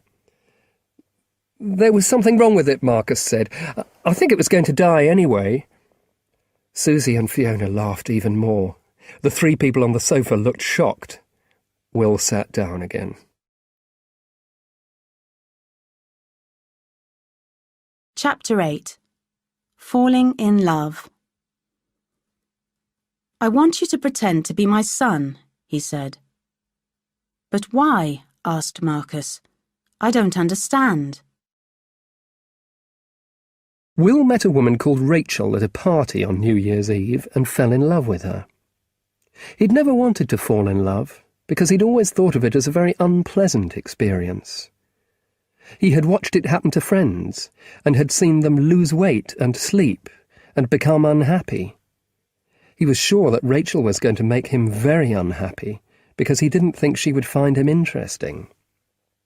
Rachel was beautiful and intelligent, and she did drawings for children's books.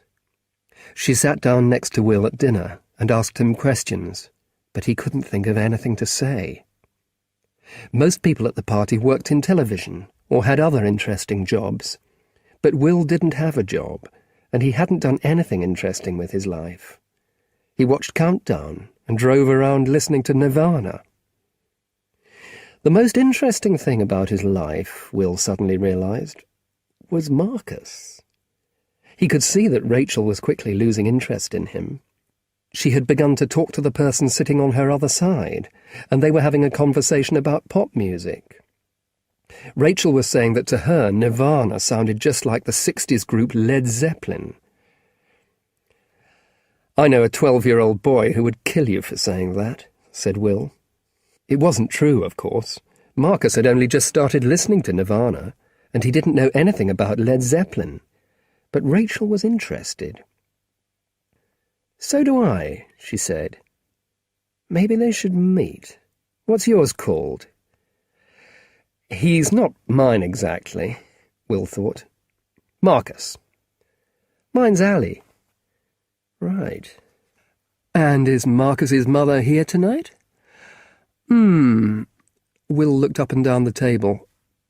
"No." It wasn't a lie. Fiona wasn't there. "You're not spending New Year's Eve with her?" "No, we, don't live together." This wasn't a lie either. He didn't live with Fiona. He had never lived with Fiona, and he never intended to live with her in the future. "How about Ali's dad?" "He lives in America."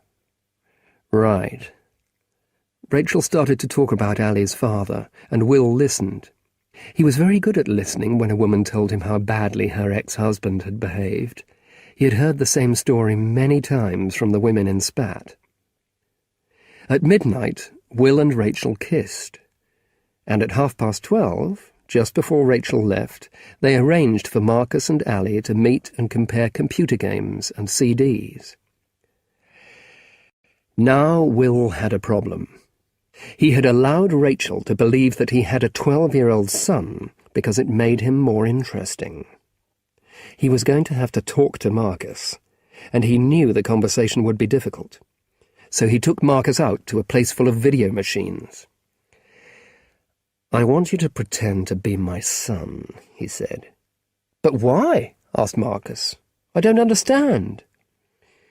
"Because I've met a woman who thinks you're my son." "Why don't you tell her I'm not your son?" "No." "Why not? I'll tell her if you like. I don't mind." "That's very kind of you, Marcus, but it wouldn't help." Marcus was busy playing one of the video games. "Why not? I don't understand." "Marcus, listen, I'm really interested in this woman. I let her believe you were my son because that's the only reason she might be interested in me." "What do you mean you're really interested in her? Why is she so interesting?" "I fancy this woman, Marcus. I want to go out with her. I want her to be my girlfriend." At last Marcus turned away from the video machine and looked at Will, his eyes shining. "Really?" "Yes, really." Will wanted Rachel to be his wife, his lover, the centre of his world. "How do you know you want her to be your girlfriend?" "I don't know. I just feel it." "Oh," said Marcus. "Well, I feel the same about Ellie. I want her to be my girlfriend." "You want Ellie to be your girlfriend? Not just a friend?" "Well," said Marcus, "I want to be with her all the time, and I want to tell her things before I tell anyone, even you or Mum. And I don't want her to have another boyfriend." So Marcus agreed to help Will. Will called Rachel, and Rachel invited them to lunch the following Saturday. Marcus came round to Will's flat just after midday. He was wearing the hairy jumper that he got from Fiona for Christmas, and a pair of bright yellow trousers. Will looked cool. He was wearing his favourite shirt and a black leather jacket. "Listen," said Marcus, in the car, on the way over to Rachel's place. "If you're my dad, you should know some things about me. When's my birthday?" "I don't know." "August the 19th. And what's my favourite food?" "Tell me." "Pizza." "And where did I go on my first trip abroad?" "France?" "No, Spain." "And who's my mum?" "What?" The question was such an important one that Will couldn't think what to say. "Your mum's your mum." "So you were married to my mum, and then you separated. Are you worried about that? Am I?" The questions seemed so silly that both Marcus and Will began to laugh. They laughed and couldn't stop. Rachel lived in a tall, thin house full of books and old furniture and photographs. It had a warm, welcoming feel, very different from Will's cool, modern flat. "Come in, both of you," Rachel said. "Come and meet Allie." She shouted up the stairs, "Allie!" No reply. "Allie!" Still no reply. She looked at Will. He's got his headphones on. "Shall we go up?" They went upstairs. Allie's bedroom was typical of a 12-year-old boy, with large pictures of singers and sexy actresses on the wall. Allie was bent over his computer with his headphones on and didn't hear them come in. His mother touched him on the shoulder, and he jumped. "Oh, hi. Sorry." Allie stood up, and Will immediately saw that Allie and Marcus were very different. Allie was cool, with fashionable boots and trousers, long hair, and even an earring. His face seemed to darken when he saw Marcus's yellow trousers and hairy jumper. "Marcus, Allie, Marcus," said Rachel. "Do you guys want to stay up here?" Marcus looked at Will. "Yes," he said, and for a moment Will loved him. "Okay," said Allie, but he didn't sound very enthusiastic. Marcus knew the lunch with Rachel was very important to Will, and he wanted to help as much as possible.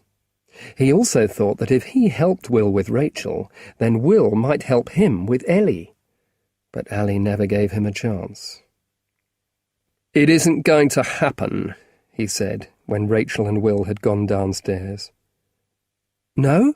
said Marcus, although he didn't know what Allie was talking about. "If your dad goes out with my mum, you're dead." "Oh, he's all right," said Marcus. Allie stared at him. "I don't care if he's all right. I don't want him going out with my mum, so I don't want to see you or him round here ever again, okay?" "Can I use the computer? What games have you got?" Marcus said, trying to change the subject. "Are you listening to me?" "Yes, but I'm not sure there's very much I can do at the moment. We've come for lunch, and Will, that's my dad, but I call him Will, he's talking to your mum downstairs, and he's really keen on her, and who knows, she might be keen on him, so—" "She's not keen on him!" Allie suddenly shouted. "She's only keen on me!" Marcus was beginning to realise that Allie was crazy, and he wasn't sure what to do about it. He thought it would be dangerous to stay in Allie's room. He could go downstairs and join Will and Rachel, but he would have to explain that Allie was crazy, and that would be really embarrassing. He decided to run downstairs and out of the front door and get a bus home. He was standing at a bus stop when Will drove up beside him and told him to get into the car. "What are you doing?" asked Will angrily. "What happened upstairs?" "Allie's crazy. He said he'd kill me if you went out with Rachel, and I believed him. He's really frightening. Where are we going now?" It was raining now, and the streets were full of traffic and people out shopping. Everywhere Marcus looked, there were people with long, wet hair. Back to Rachel's. "I don't want to go back there. She'll think I'm stupid." "She won't. She thought something like this might happen. She said Allie could be difficult sometimes. Anyway, he's crying like a 3-year-old child." Really? Suddenly Marcus felt better. He was quite happy to go back to Rachel's, he decided. "Ali has got something to say to you, Marcus," said Rachel when they walked in. "Sorry, Marcus," said Ali. "I didn't mean to say those things." Marcus wasn't sure if he believed Ali. How could you say that you were going to kill someone by mistake? But Ali was crying, and that made Marcus feel generous. "That's okay, Ali," he said. Rachel made Ali and Marcus shake hands. "Ali finds this kind of thing very difficult," she said. Will smiled. "It's okay," he said gently. And Rachel looked at him and smiled back. Suddenly Marcus could see why nice, attractive women like Rachel and Susie might like Will. He had a way of looking at them that he had never used on Marcus. There was something in his eyes, a kind of softness. Would Ellie like him if he did that? She'd probably hit him. "My last boyfriend was... Anyway, he and Ali didn't like each other. I'm sorry, I'm not comparing you to him. I have no idea whether... I don't know. I just thought on New Year's Eve... Oh, this is so embarrassing. It's all your fault, Ali. We shouldn't have to talk about this now." "It's okay," said Marcus brightly. "Will really fancies you. He told me."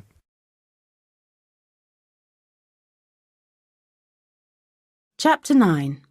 Depressions. Will was in love with Rachel, and everything had changed. For the first time in his life, he wanted to be deeply involved with someone. Will wanted to spend the rest of his life with Rachel, and he knew that he couldn't continue pretending to her that Marcus was his son. So he told her the truth one evening when they were having dinner in a Chinese restaurant. "Oh," said Rachel. "So who is his natural father?" "It's a guy called Clive who lives in Cambridge." "Right. And are you friendly with him?" "Yes. We spent Christmas together, actually." "So, if you're not Marcus's natural father, and you don't live with him, how is he your son?" "Yes," said Will. "It must look very confusing from the outside." "Tell me how it is on the inside." "It's just that kind of relationship. I'm old enough to be his father, he's old enough to be my son." "Did you ever live with Marcus's mother?" "No." "Listen, I never actually said he was my son. The words, 'I have a son called Marcus,' never passed my lips. That's what you chose to believe." "You mean I wanted to believe you had a son, so I just imagined it? I'm the one who was imagining things?" Clearly, Rachel thought that Will was crazy, but he felt she was beginning to see the funny side of the situation too. "But what about Marcus? You didn't just hire him for the afternoon. There's some kind of relationship there." So Will told her everything about Marcus. Nearly everything, anyway. He didn't tell her that he'd first met Marcus because he'd joined SPAT. He didn't think she would understand about SPAT. She might think he had some kind of problem. Rachel invited him back to her flat after the meal, and they sat drinking coffee out of big blue cups. "Why did you think Marcus would make you more interesting?" she asked. "Was I more interesting?" "Yes, I suppose you were." "Why?" "Because... You really want to know the truth?" "Because you seemed to be a shallow kind of person. You didn't do anything. You didn't seem to care about anything, or have much to say. And then, when you said you had a kid, I didn't actually say... I realized that I'd made a mistake about you. And I had made a mistake.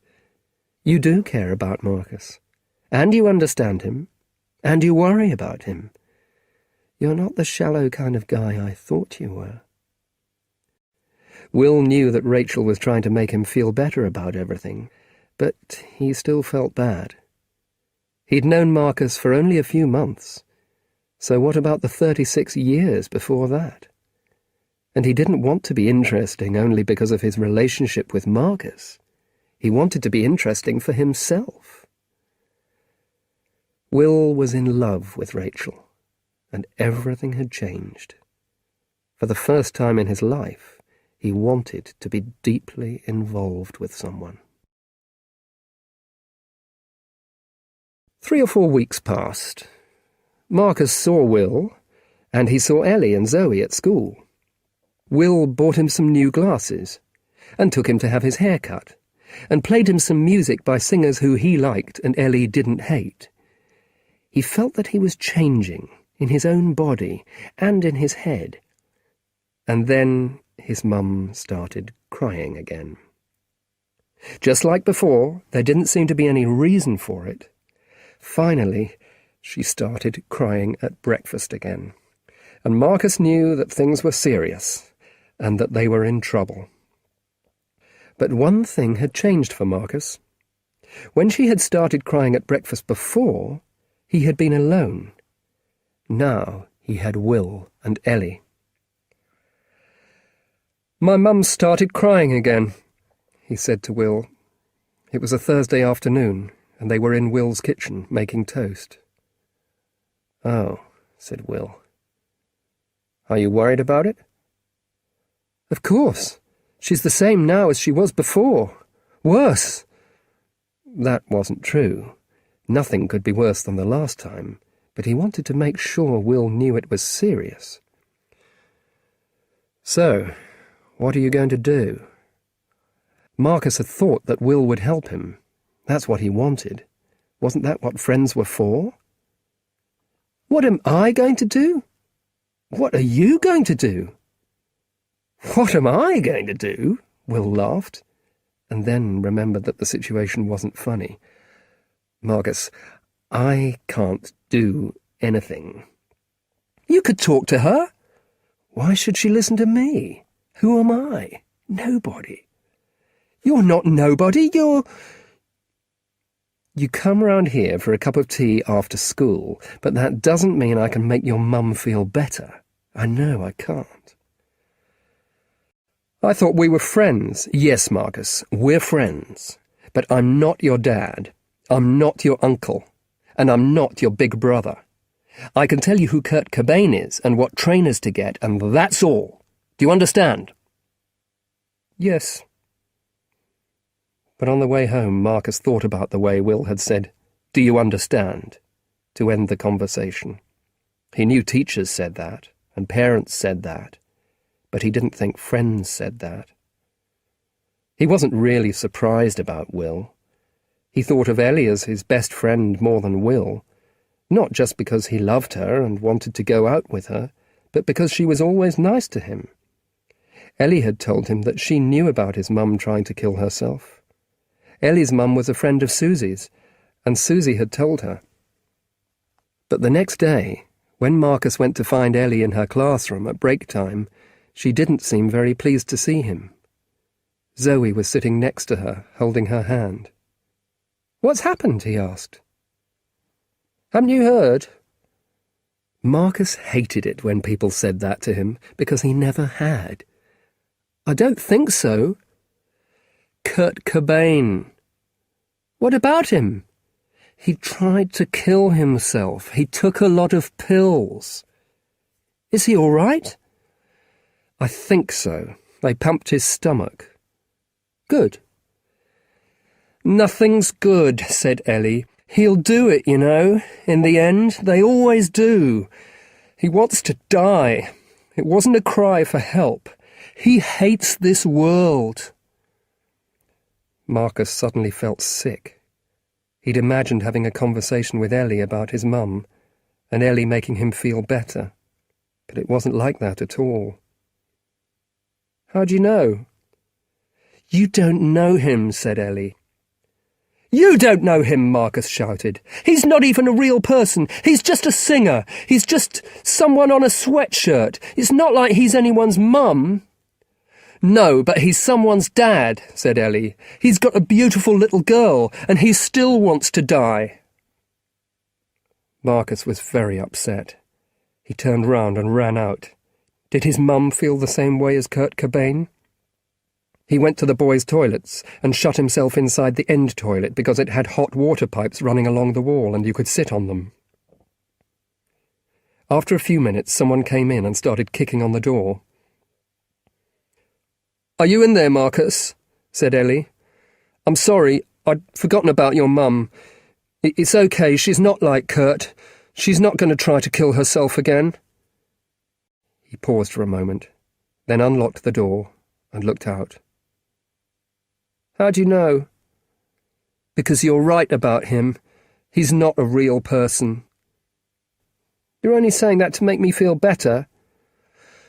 "Okay, he's a real person, but he's a different kind of real person. He's like James Dean and Marilyn Monroe and Jimi Hendrix and all those people. He's not like your mum. You think I know things, but I don't. I don't know why Kurt Cobain feels like he does, or why your mum feels like she does. And I don't know what it feels like to be you. Quite frightening, I should think." "Yes." Marcus started to cry then. It wasn't noisy crying. His eyes just filled with tears and they ran down his face. But it was still embarrassing. He'd never thought he'd cry in front of Ellie. She came in and put her arm around him. "Don't listen to me. You know more than I do. You should be telling me things." They sat on the hot water pipes together in silence, moving when they got too hot, and waited until they felt like going back into the world. Will knew that he should do something about Fiona, and that he'd behaved badly towards Marcus. He was older than Marcus. He knew more. He should get involved, help the kid, look after him.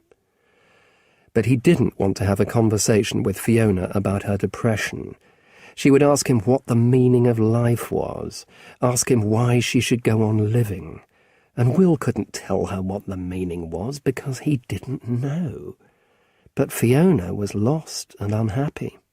And if he told her that life had no meaning, she might actually kill herself. He decided to talk to Rachel about Fiona. They were in Rachel's kitchen making coffee. "A few years ago I got very depressed," said Rachel, "and I thought about killing myself, like Fiona. But I always thought I would do it tomorrow, never today. There were always a lot of reasons to continue living. There were too many things that I'd started but hadn't finished, and I wanted to see what happened." "Fiona must have things like that too." "I don't know," said Rachel. "Perhaps she doesn't. Why don't I talk to her?" "You? She doesn't know you. It doesn't matter. And maybe you could learn to help her too if I showed you how. It's not so bad." "Okay," said Will, but he didn't want to think about Fiona just at that moment. He couldn't remember ever feeling as happy as he did with Rachel.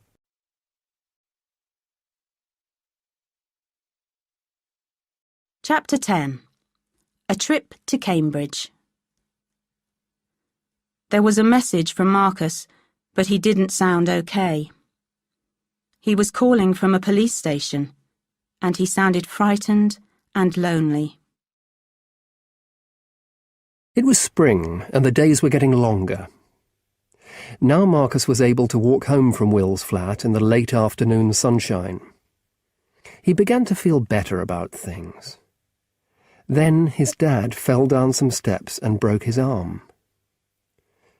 "You'll have to go up to Cambridge and see him," said his mum. "I'm not going while you're like this." "Like what?"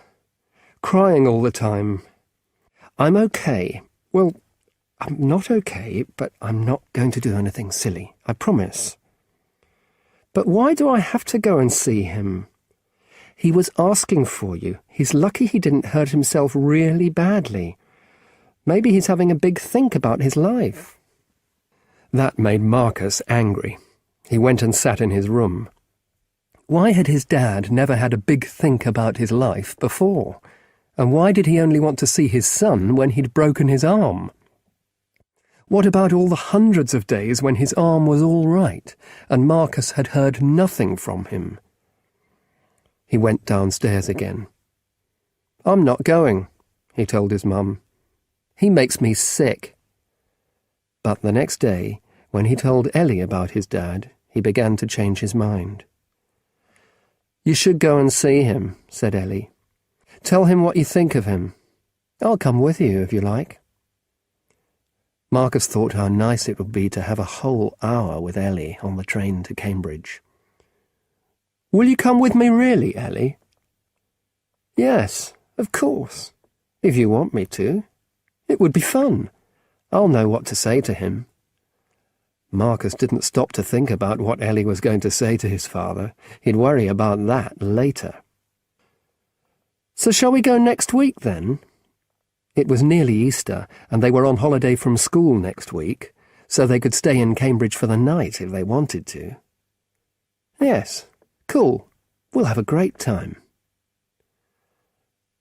Marcus and Ellie arranged to meet at King's Cross Station in North London, where they would catch the train to Cambridge. Fiona wanted to come to the station with him, but he didn't want her to see Ellie. "It would be too sad," he told her. "I don't want to say goodbye to you there." So Fiona and Marcus walked from their flat to Holloway Road Underground station and said goodbye in the entrance. Fiona gave Marcus an enormous hug, while everyone around them watched. The Underground train wasn't crowded. It was the middle of the afternoon, and there was only one other person in the same part of the train, an old guy reading a newspaper. He was looking at the back page, so Marcus could see the front. The photo seemed so familiar that for a moment he thought it was a picture of someone he knew, like a member of the family. But none of his relatives had long blonde hair and half a beard. He knew who it was now. He saw the same picture every day of the week on Ellie's sweatshirt. He felt hot all over. He didn't even need to read the old guy's paper, but he did. "Rockstar Cobain, dead," it said in big letters, and then underneath, in smaller writing, "Nirvana singer, 27, shoots himself." Marcus thought and felt a lot of things at the same time. He wondered whether Ellie had seen the paper yet, and how she would be when she found out. He wondered if his mum was okay, although he knew there was no connection between his mum and Kurt Cobain, because his mum was a real person and Kurt Cobain wasn't. Then he felt confused, because the newspaper had turned Kurt Cobain into a real person. And then he felt very sad. Sad for Ellie. Sad for Kurt Cobain's wife and little girl. Sad for his mum. Sad for himself. And then he was at King's Cross, and he had to get off the train. He met Ellie under the information board. She seemed normal. Everyone was carrying a newspaper, so Kurt Cobain was everywhere. There was a whole army of Kurt Cobains marching towards them. Marcus didn't know what to do. He didn't want Ellie to learn that Kurt Cobain was dead. Then he had an idea. "Ellie," he said suddenly, "do you trust me? Yes or no?" "What are you talking about? Of course I trust you." "Okay then, close your eyes and hang on to my jacket." "What? Why?" "I watched a programme on TV with my mum once. It was all about learning to trust someone. They made some people close their eyes, and then other people led them around and made sure that they didn't hurt themselves." "Marcus, have you gone mad?" I'm going to guide you to the train through all these people, and then you'll trust me forever." "Ah, all right." Ellie closed her eyes, and Marcus led her to the part of the station where the Cambridge train was waiting. She didn't see all the people with newspapers coming towards them.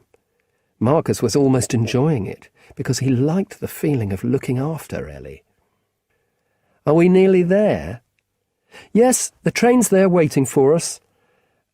"I know why you're doing this, Marcus," she said suddenly, in a small, quiet voice. He stopped, but she continued to hold him. "You think I haven't seen the paper, but I have." He turned round, but she didn't open her eyes. "Are you okay?" "Yes, well, not really." She felt around in her bag and got out a bottle of vodka. "I'm going to get drunk." Will had arranged to go to a pub in Islington with Rachel and Fiona while Marcus was in Cambridge visiting his father. They would all have a drink and a talk, then Will would leave and Rachel and Fiona would have another drink and a talk. Fiona would feel better about things and not want to kill herself. What could possibly go wrong? Will arrived at the pub first, got himself a drink, sat down and lit a cigarette, and Fiona arrived soon afterwards. But Rachel didn't come. Half an hour passed, and she still hadn't arrived. Will went to phone her, but he only got through to her answer machine. Then he realized the truth.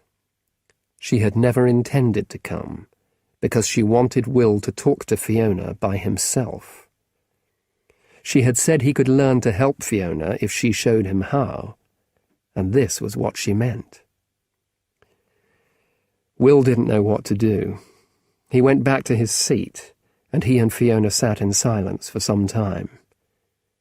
Then Fiona started to cry. At first Will tried not to take any notice of her, but he couldn't. He knew he would have to try and help.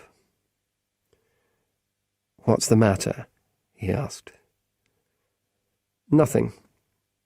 "That's not true, is it?" "Yes, it is. Nothing's the matter. No thing. I'm just like this. I think I probably need to talk to somebody." "Do you want to go and get something to eat?" said Will. They went to a pizza restaurant on Upper Street. "I'm sorry for being like this," said Fiona, "and for being like this with you." Will started to make a joke, but then he thought he would try to say something serious and useful. "I'm the one who should apologize," he said. "I want to help, but I know I won't be able to. I haven't got the answers to anything." "I don't need answers," said Fiona. "I know there's nothing you can do. I'm depressed. It's an illness. It just started." "Well, that's not true. There were some things that happened." Suddenly, Fiona started talking about her problems. It was much easier than Will had thought. He just had to listen and ask the right questions. He'd done it before, lots of times, with Angie and Susie and Rachel, but that was for a reason. This was different. He didn't want to sleep with Fiona, but he did want to make her feel better. He learnt a lot of things about her. He learnt that she hadn't really wanted to be a mother, and that sometimes she hated Marcus. He learnt that she was worried about not having a relationship, and that her last birthday had depressed her because she hadn't been anywhere or done anything. There was no one terrible cause of Fiona's unhappiness, or an awful dark secret in her life. They got a taxi back to Fiona's place. The taxi driver was listening to the radio, and Will suddenly realized that it was a discussion about Kurt Cobain. "What's happened to him?" Will asked. "He shot himself in the head. He's dead." Will wasn't surprised, and he was too old to be shocked. It wasn't unusual for pop stars to kill themselves, but then he thought about Marcus and Ellie, and that worried him. What would they think? "Isn't he the singer Marcus liked?" Fiona asked him. "Yes." Suddenly Will was afraid. He didn't know why, but he had a strange feeling that Marcus might be in trouble. "Can I come in with you?" he asked Fiona when they arrived at her house. "Perhaps Marcus has left a message on your answer machine. I just want to hear that he's okay." There was a message from Marcus, but he didn't sound okay. He was calling from a police station in a town called Royston, and he sounded frightened and lonely. Ellie had started drinking vodka on the train, and Marcus was feeling very tired. Whenever people stared at her, she started shouting at them and saying that she would stop the train. Marcus was beginning to realize that he didn't actually want Ellie to be his girlfriend. She was funny and pretty and clever, but she just wasn't the right kind of person for him. He needed to be with someone quieter, someone who liked reading and computer games. Ellie's behaviour was frightening and embarrassing. "Why does Kurt Cobain's death matter so much?" he asked her quietly. "I loved him." "You didn't know him." "Of course I knew him. I listened to him every day. I wear him on my sweatshirt every day. He understood me. He knew what I felt, and he sang about it." Marcus tried to remember the words of some of the songs on the Nirvana CD that Will had given him for Christmas, but they didn't mean anything to him. "So how were you feeling?" "Angry." "What about?" "Nothing, just life. Life's awful." Marcus thought about that. He realized that Ellie spent her whole time wanting life to be awful and making things difficult for herself. School was awful for her because she wore her sweatshirt every day, which wasn't allowed, and because she shouted at teachers and got into fights. But why didn't she stop doing those things? Her life wouldn't be so awful then. "Do you feel like shooting yourself?" Marcus asked. "Of course. Sometimes, anyway." Marcus looked at her. "That's not true, Ellie." "How do you know?" "Because I know how my mum feels, and you don't feel like that. You have a nice life." "I have an awful life." "No, I have an awful life, and my mum has an awful life, but you, I don't think so. I'll tell you, you don't feel anything like my mum or Kurt Cobain. You shouldn't say that you feel like killing yourself when you don't. It's not right." They sat in silence. Marcus was looking out of the window of the train, wondering what he was going to say to his dad about Ellie. He didn't notice that the train had pulled into Royston station. Suddenly Ellie stood up and jumped off the train. Marcus waited for a moment. Then, with a horrible, sick feeling, he jumped off after her. "What are you doing?" "I don't want to go to your dad's. I don't know him." She walked out of the station, and Marcus followed her. They walked up a side road and onto the high street, past a chemist and a supermarket. Then they came to a music shop with a big cardboard figure of Kurt Cobain in the window. "Look at that," said Ellie. "That's really terrible. They're trying to make money out of his death." She took off one of her boots and threw it at the glass window of the shop as hard as she could. The glass broke, first time. Ellie reached inside and took out the cardboard figure of Kurt Cobain. She sat down outside the shop, holding the figure and smiling a weird little smile. "Oh, Ellie! What did you do that for?" Once again, Marcus had the feeling that Ellie didn't have to do what she'd just done. She didn't have to make trouble for herself. He was tired of her behaviour. There was enough trouble in the world without inventing more. The street had been quiet when Ellie broke the window, but the noise of breaking glass had woken Royston up. Some people ran down to see what was happening. "Right, you two, stay there," said a guy with long hair who looked like a hairdresser. "We're not going anywhere, are we, Marcus?" said Ellie sweetly.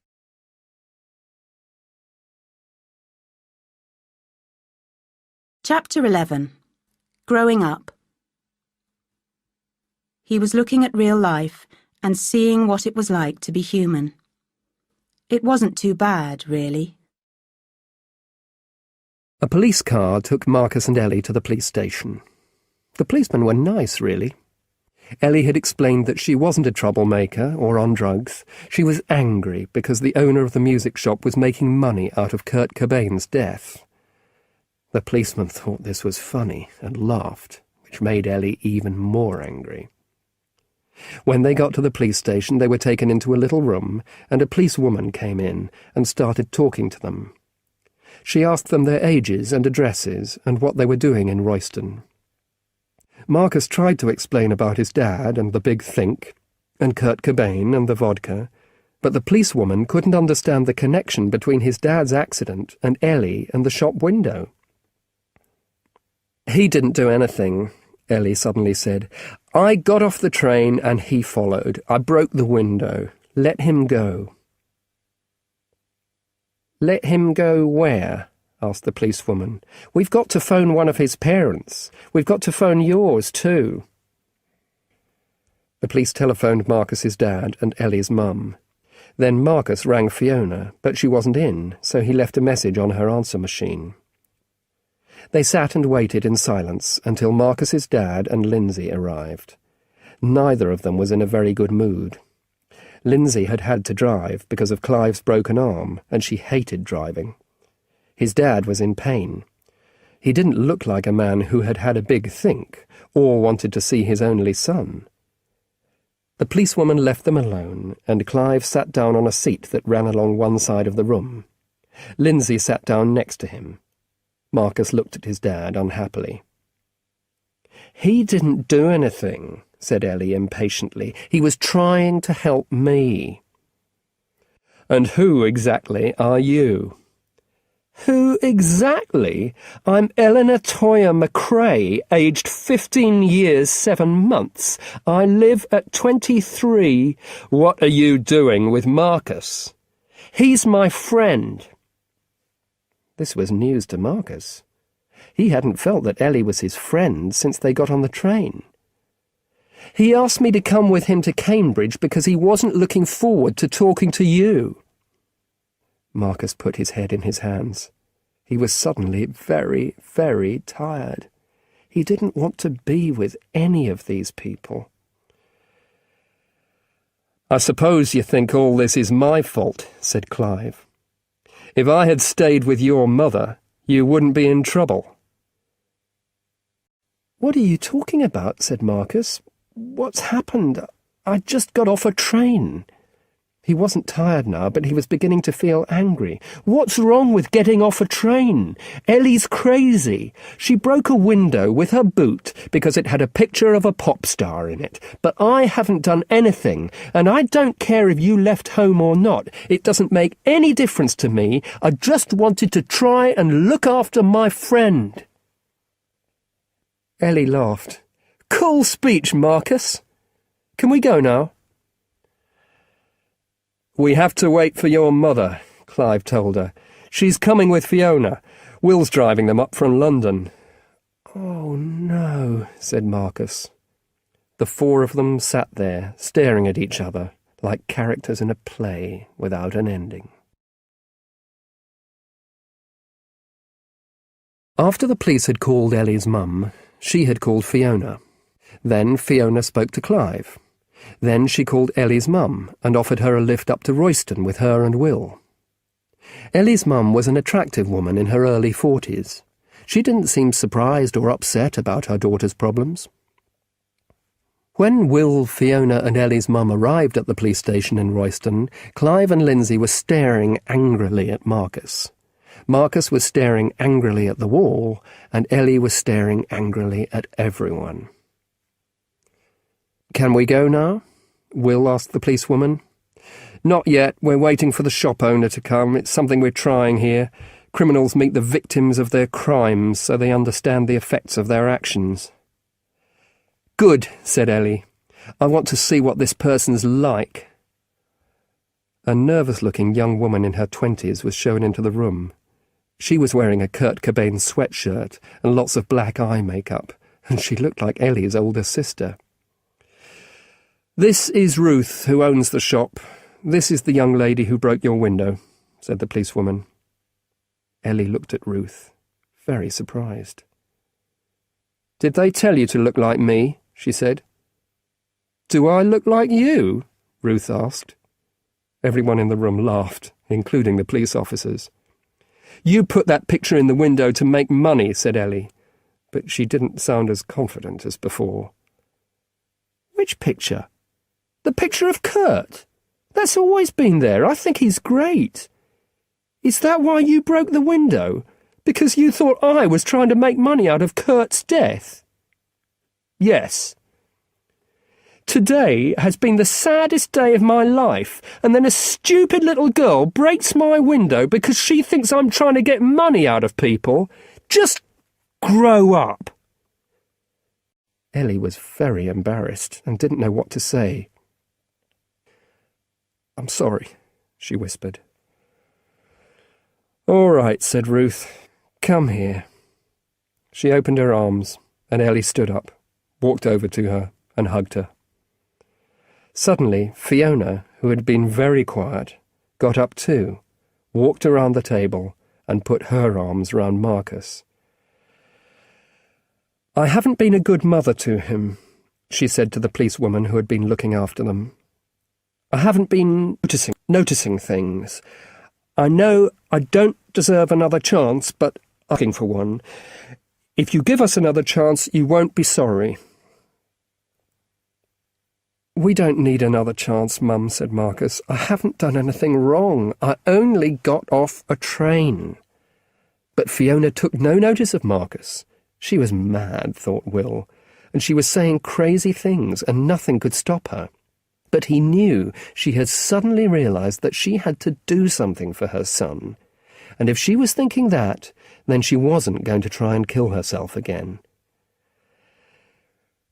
"Please let Marcus go," Fiona said, and put her face in Marcus's neck. But Marcus shook her off and moved away from her and towards Will. "You're mad, Mum. I can't believe how mad both my parents are," he said with real feeling. Will looked at this strange little group and tried to make some sense of it.